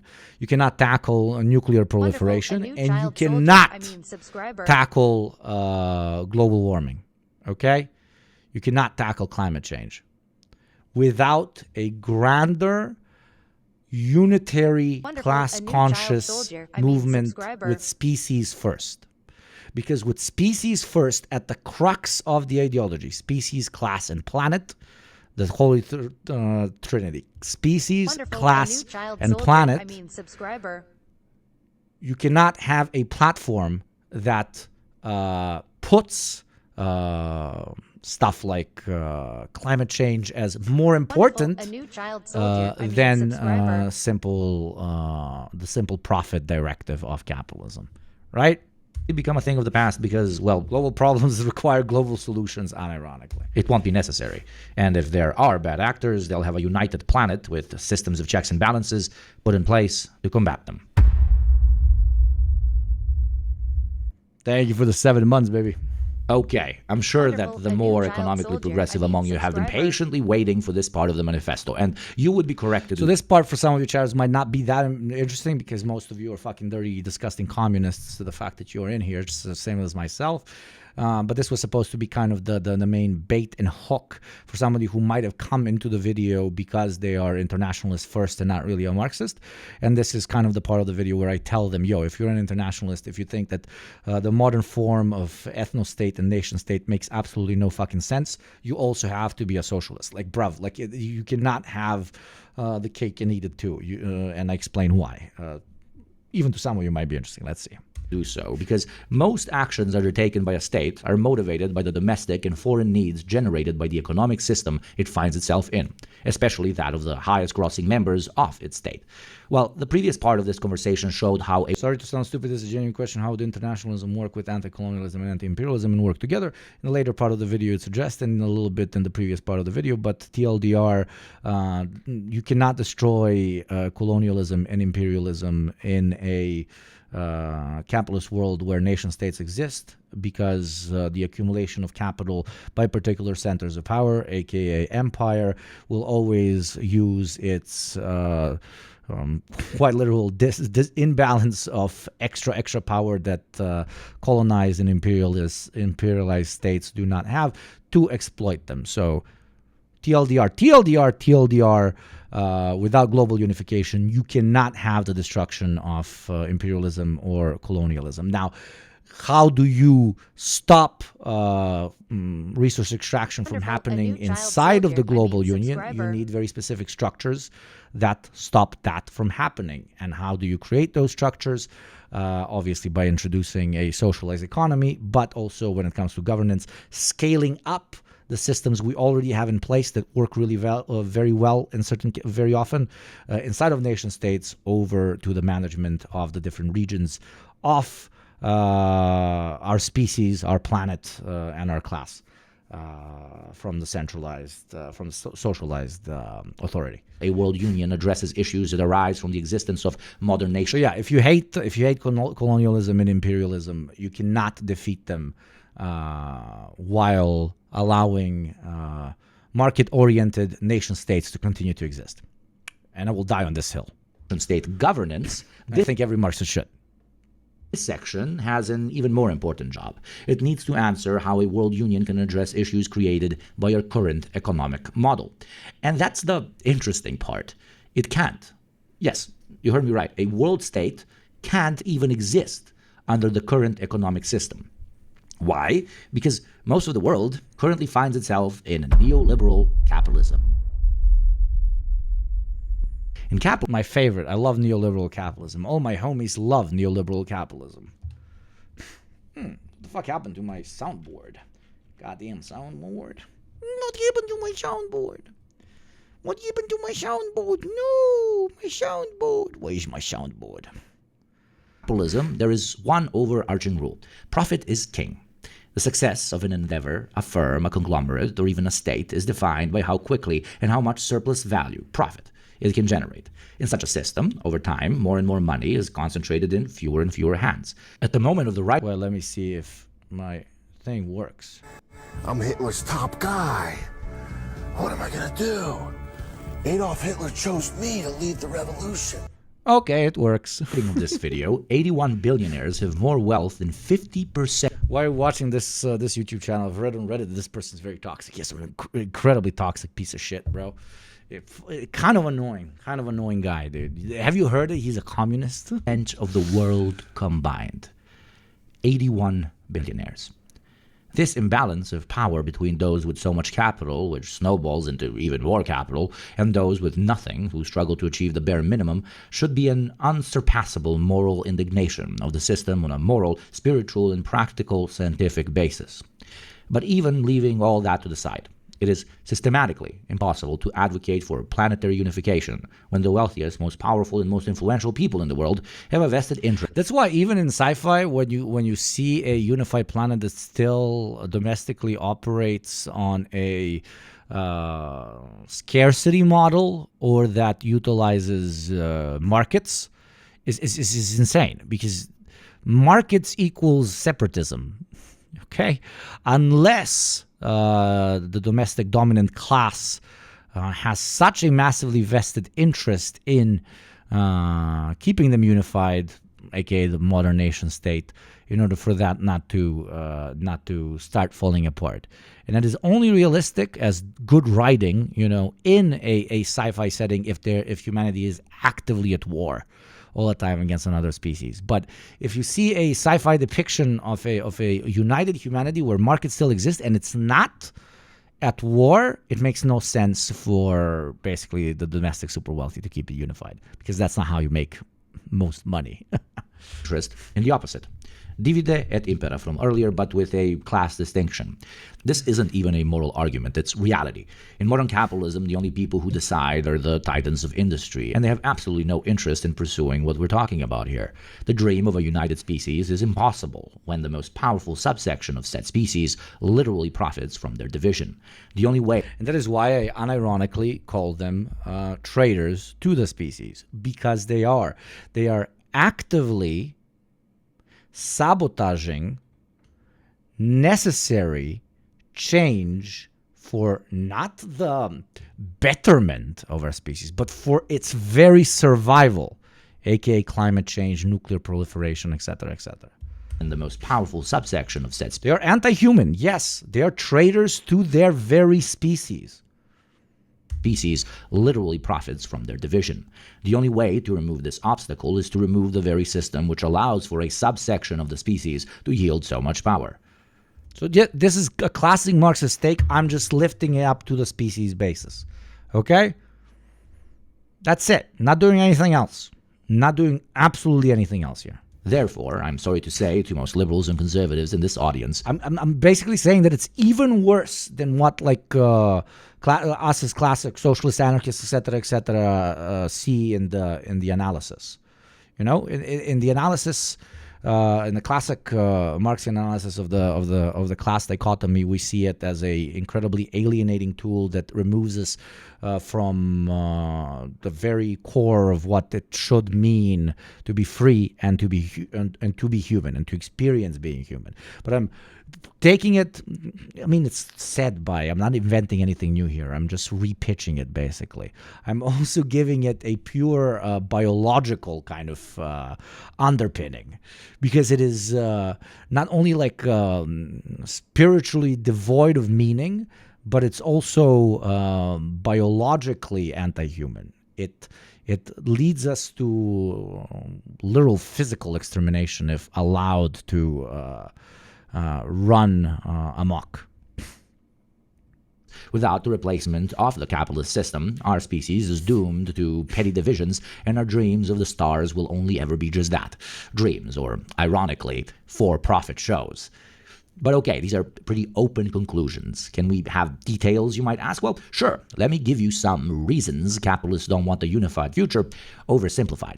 Number one is that they wouldn't exist. So here, even if somehow one pitches that we could unify while keeping the market economy, these are the arguments on no, it would still not be in their interest. Capitalists don't want a unified future, oversimplified. Number one is that they wouldn't exist. As I said earlier, with this system, a unified species is impossible. But for the other examples, let's imagine it is. They would still be screwed. A unified planet would lead to standardized regulations and labor laws, which might erode the competitive advantages that wealthy capitalists currently enjoy by exploiting disparities between different parts of the world. Think sweatshops and lower wages in the developing world, wars for resources, outsourcing, dumping of toxic waste abroad, the list goes on. Without these, the line goes down. We can't ever have the line go down. Unified global governance would impose supremely strict regulations on industries and environmental standards, totally reducing profit margins for businesses that currently pollute out the wazoo. I always wanted to say that. Out the wazoo, yeah. Out the wazoo. TLDR, the main reason you do not have a global system that limits pollution is because it's being done somewhere over there. It's not being done domestically. The Europeans and the Americans have peaked at minimizing domestic pollution because they've outsourced it somewhere else. You cannot have that when the governing structure does not value the life of an American or a German over that of a person in Sudan, right? Sorry. We get that. I think that's very simple. I don't need to explain that. Apologies. Next. Wealthy capitalists often have Capitalists are now advocating for small city-states ruled by CEOs and kings. Yeah, let's fully rewind, bro. Significant influence over national governments. A unified planet could dilute their power and control as decision-making would shift to a global authority. One critique of this video, no sound buttons? What do you mean?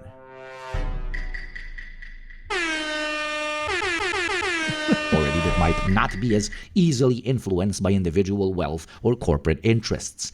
A unified planet could lead to the creation of a single global currency or centralized economic planning, which might disrupt existing financial systems and markets that wealthy capitalists have mastered and profited from. And finally, this is a big TLDR, capitalists make a lot of money by manipulating the relation between different nation states markets.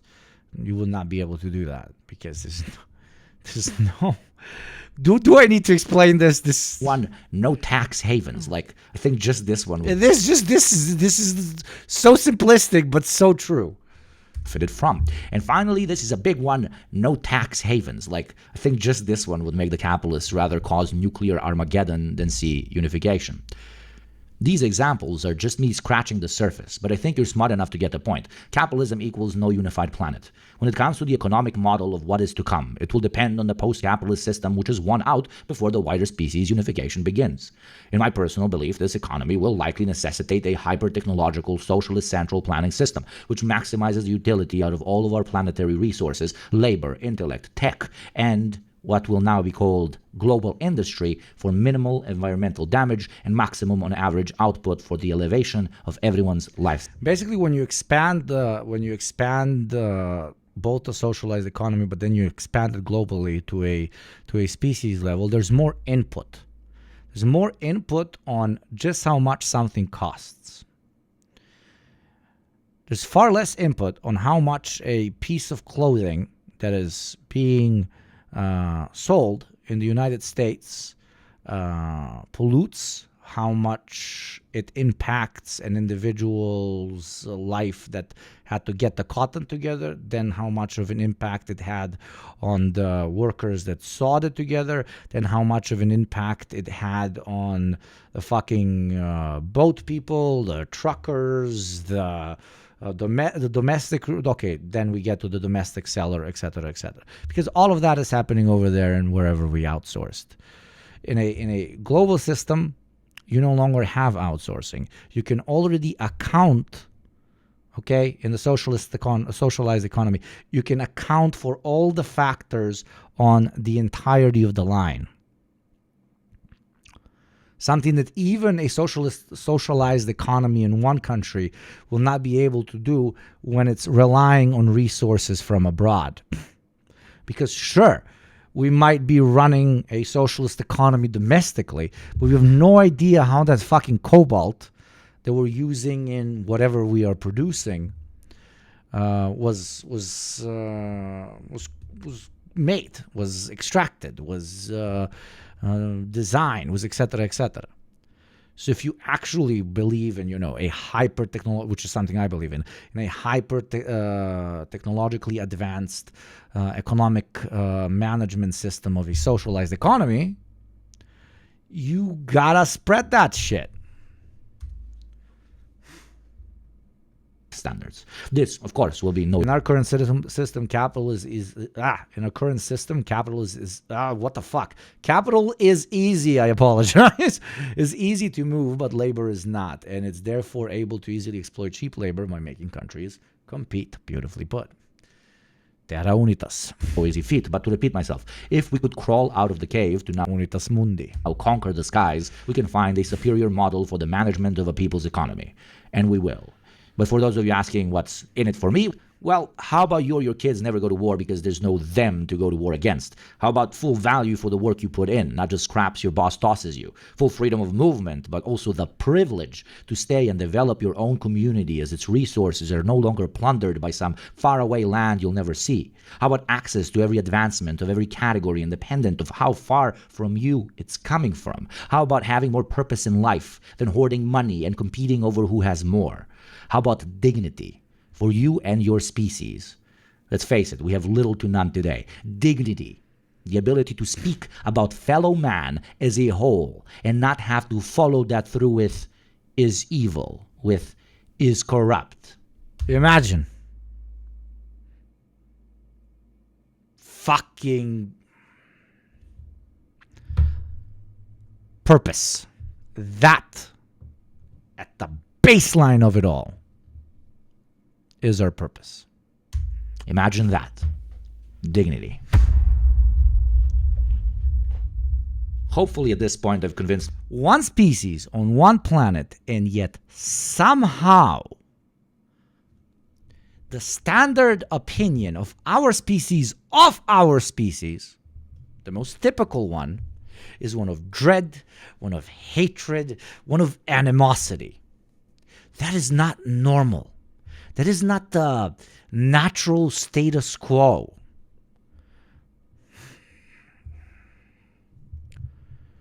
It is a system that we made, gaslighting us into thinking that your neighbor is the problem. That is disgusting and, again, treasonous to our very species. Most of you that there are far greater benefits to a united ad plays in 1 minute. Want to support the show, not watch ads, you're a fucking G. For everything, gift subs another 5, blah, blah, blah. World and flaws in terms. Thank you, I really appreciate it. Of economic systems and governance. But some of you might still hold reservations about the idea, especially if you're from parts of the world. This is learned, exactly. It is learned. That have had their identity often not only questioned, but even violently removed by the boot of plunder. This is a very important part of the video that I believe that a lot of you beautiful chatters that might be a minority or whose people have been quite literally sometimes completely erased from existence. This is an important part of the video because obviously that needs to be addressed. Empire and conquest. I mean, I get it. The only idea of a unified world with the current system in place would look something like the British Empire on which the sun never set. Colonialism, occupation, and resource extraction. Nobody wants that, but how then, you might rightfully ask, can we unite without one particular culture or way of life dominating all others? Well, fellow Terrans, let's try and figure that out. A unified species aiming to preserve cultural diversity while fostering a global human identity would need to balance respect for local traditions with the promotion of shared values. And then, but how? Obviously, I'll give more specific examples, but how? The same way a Berlin identity still exists, and there is a very core way of life that is slightly different between Berliners and fucking people from fucking Frankfurt or Munich. You will be able to keep your way of life without grander unification impeding it. What destroys usually your way of life is an imperial power coming to you and telling you that it's either not okay or inferior or needs to be annihilated in order for you to be assimilated. But a Marxian internationalist idea that proposes forced assimilation of any kind is anti-material and goes back to what? To the idea, the man-made idea that national belonging is somehow a material concept. Because it is not. It is fucking metaphysics. Here are some strategies it might employ. Number 1, cultural autonomy. Regions. I love how the mod. Strategies it not the might mod, employ. The editor. Strategies are important, but this section is heavy. I told him to write this section is boring. Like this section is heavy. So yeah, now I'm going to bombard you with more specific examples. Number 1, cultural autonomy. Regions and communities are granted the right to govern their cultural, linguistic, and religious practices, ensuring local traditions are respected and maintained. Local governments wouldn't simply deal with the economy, but the appropriate representation of their constituents' culture as well, similar to how cities do that now. Idealism is the real materialism, but this idea is not idealist. Human consolidation has been a fact for tens of thousands of years. We come together. We don't divide. Tribes into city-states, city-states into what we today define as countries. But still, yo, what's up, Rob Russ? What's up, Rob? Oh, Rob, subscribe with Prime. Everybody go. Click follow on my boy, Rob. I love Rob. I fucking love Rob. The sexiest fucking man on Twitch, okay? The sexiest fucking nasty mustache-having communist. The man lays pipe almost as good as he Twitch streams, if you know what I mean. Jokes aside, everybody go check out Rob, dear friend of the show. Thank you very much for the raid, and I hope you had a lovely stream. Here we are doing ethical reacts to my own video, which doesn't get more ethical than that. And talking about something, some simple, modest topics like, I don't know, the unification of a species under the banner of class, planet, and humanism. Just, it's a typical Monday morning conversation. But everybody, welcome. If anybody was thinking of gifting subs, now would be the time to avoid the playing ad in order to make our lovely, lovely chatters feel welcome. And for every 10 gift subs, I shall indeed gift another 5. Because, I don't know, digital mutual aid or some other shit. Thank you very much, Gum. In state governments. 2. Resources are provided for the fund. Brutal self-glaze. No, me glaze myself? What? When? Me? The protection of... Yes, welcome, chatters. It is a pleasure to have you. Any friend of Rob's is a friend of mine. Endangered languages, traditions, and heritage sites, ensuring they are documented and celebrated.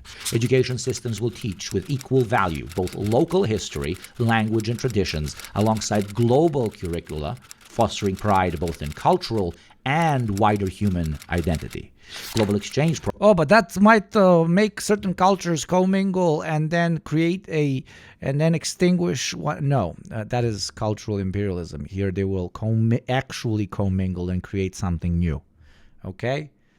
It's different. Cultural imperialism is... You will eat burger and you will live like an American. You will drive like an American. You will think like an American. That is cultural imperialism, and that is forced assimilation. Knowing about your neighbor's culture and them knowing about yours, and then even potentially intermarrying and then teaching your kids about the ways of life of both your people and your spouse's people is not destruction. It is filtering out for some of the most beautiful cultural norms and continuing them through the eons, the way we have for eons, except in unfortunate cases of, imperial conquest, which is what we're trying to avoid by talking about unitas mundi de facto. Programs would have a far greater role than they do today in order to allow people to share and learn about different cultures, fostering mutual respect and understanding. Enforcement of policies that protect the land, resources, and rights of indigenous peoples will ensure their ways of life are not eroded by unification. The integration of global... Obviously, especially peoples that have been active victims of past colonial projects, etc., will have a additional system in place to protect them from forced or even non-forced, if they choose to do so, assimilation because of the past experiences that they've had. Additional understanding will have to be shown on why they might not want to, quote-unquote, give up their way of life, even though nobody would be forcing them into their way of life. But additional understanding needs to be given for why they might think that somebody's trying to take it away, because that's the experience they've had in the past. Ooh, being materialist. Holy fucking shit. Are we some fucking commies here or some shit? Citizenship into education systems, teaching the interconnectedness of humanity and the importance of collective responsibility. Development of shared symbols, holidays, and rituals that celebrate humanity's union without overshadowing local traditions. This, in the long term, will show just how many of the cultural norms we have are shared across vastly distant peoples of the world. Ensure that all individuals, regardless of culture, have equal access to all guaranteed human rights as defined by the Union. Creation of entire branches of government dedicated to ongoing dialogue between cultures and peoples, encouraging collaboration and understanding while addressing conflicts and misunderstandings. Think UN peacekeeping, but actual funding and expertise. Environmental protection will be correctly framed as a shared human responsibility, uniting people across cultures into one against a true common threat. Reduction of global inequalities by adequately distributing resources and opportunities, ensuring that no culture or community is marginalized or exploited. Diverse cultural representation will... By the way, go so that more people can hear about this. Go like this. Like, the very interesting creator guy. Sounds very good. Very sexy voice. A really good narration. Like, and he wrote all of this apparently. Crazy, bro. Click on that link and click a like, because this video is being murdered by the, unironically, murdered by the algorithm. Like, completely murdered. This video, like, look at my views and other shit. Like 250, 150, 170, 180, 530, 440, 430, 50. 50. 100 times more important than maybe not this video, because I genuinely consider this developing theory. 100 more important than any of these. Maybe not than this one, but this one is very different, so should not be compared. And yet the YouTube algorithm is like, nah, I'm good, which I understand. It was never made to get a lot of fucking views.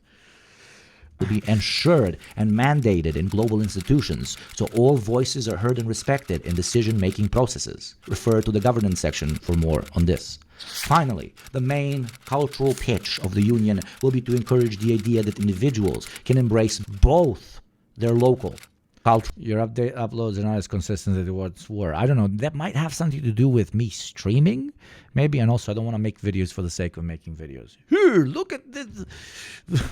I'm not even going to.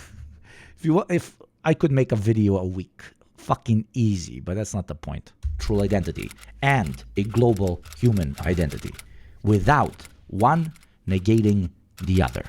By combining these theoretical approaches, which stem from many different... And also Twitch is like 5 billion times better than fucking YouTube. Fuck YouTube. Seriously, fuck YouTube. Ideological and philosophical schools of thought, a unified world could create a system that honors the richness of human diversity while fostering a sense of shared purpose and identity for all humanity. Would it likely hit problems as it's applied to the real world? Of course, especially in the beginning, mostly stemming from cultures which for one reason or another define themselves as superior instead of only different. Centuries of cultural imperialism will take time to slowly die off. In the long term, many cultures, the same way it's been throughout our entire history up until this point, will merge, become one, create new ways of life. So you must remember, that's not death. It's the birth of something new. Just think about how many different places, many of the things you love, fucking spitting, the most come from. All over the world, right? That is not death. That is humanity. Hell, unitas mundi might be our only path towards some form of cultural preservation left. Without systems put in place to encourage us to learn about our own way of life and those of others, the dominant culture of whatever state finds itself at the top of the current geopolitical or economic model is what overtakes all else. Question for the non-Americans listening to or reading this. Haven't you noticed that most of you work like Americans, eat like Americans, dress like Americans, even to an extent think like Americans? Now, while there's absolutely nothing wrong with liking or even adapting a new way of life to yours every day, why is it I'll just let this guy spit facts. I don't know. That no other faraway culture is so prevalent in your life? I doubt you're as knowledgeable of Tibetan meditation techniques, have 3 Kenyan restaurants in your neighborhood, or want to throw Brazilian carnivals in your hometown. In a highly competitive system such as global capitalism, where competing states battle it out, it is inevitable for one empire to eventually overshadow everyone else, both militarily and economically. But what's less talked about is the drive towards complete cultural globalization as well. Not through the equal mingling and growth of every perspective, but a domineering, imperialist force imposed with little to no alternative. With Unitas Mundi, there will be no greater or lesser culture. And information about the many ways we like to live our lives will be spread like a web across the planet, instead of a beam being cast to the whole world from only one place. But there are also ways of life that will be incompatible with a union of this proportion, where the hand of understanding will not be extended. Norms and customs that break with the union's definition of accepted human rights and treatment of man by man will not be tolerated, period. Think child brides, forced marriage, segregation, and bigotry on the basis of gender or sexuality, and so on. And finally, I don't think this will be as big of a problem in the modern context as many make it out to be. In a pre-internet era where physical distance meant real distance between peoples, that might have been true. But imagine... Look, he's talking about ass chat and what we have here, this little community we have here, and how that can be expanded for the general and greater goal of this idea. Taking the power of the internet away from individual, corporate, or state actors and allowing, with a few caveats, of course, the complete free flow of communication through the world. 5 days worth of American and Chinese interaction on the app called Red Note during the TikTok ban scare, so such incredible understanding being shared amongst two peoples who had been taught to stereotype and despise each other for decades. Their separation, which made misunderstanding and propagated hatred possible, was almost lifted overnight through direct contact. Millions became one.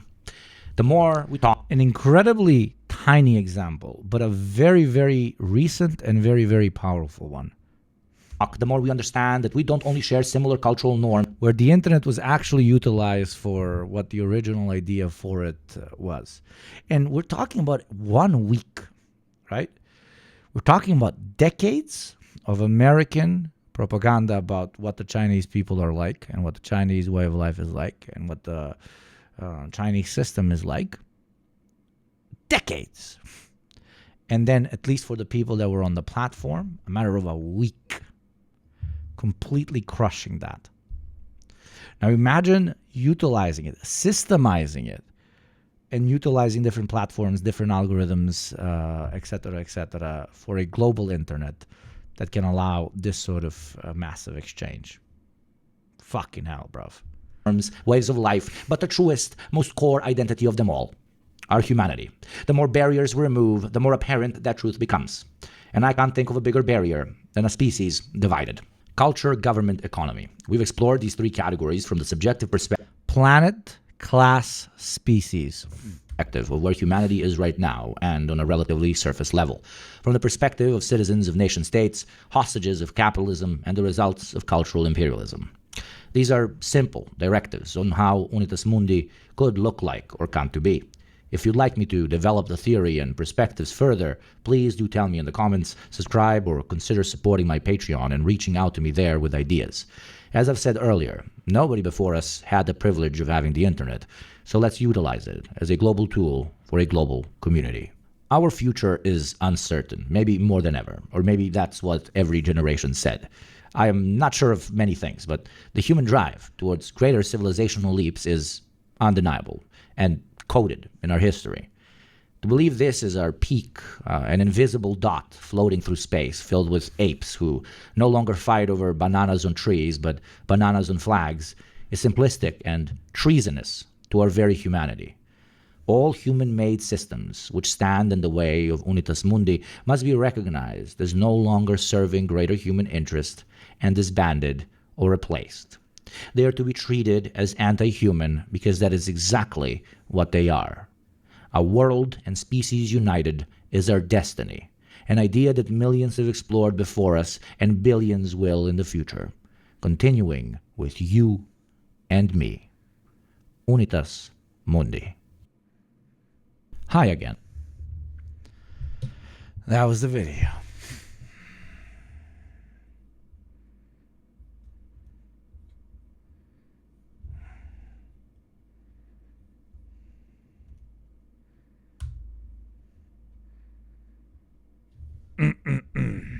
And that is the pitch.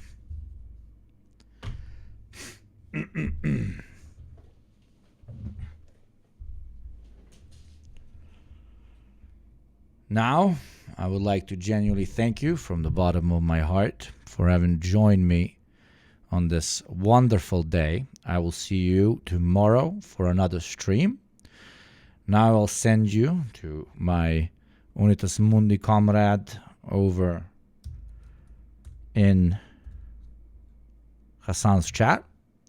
I have nothing to add. I believe the video speaks for itself. If you have any friends that believe would benefit from potentially watching it, please do consider sending it their way.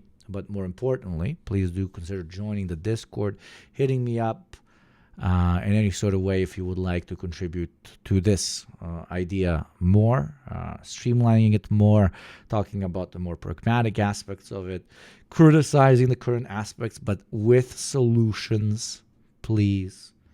Thank you to everyone who followed. Follow me on all the social media, blah, blah, blah.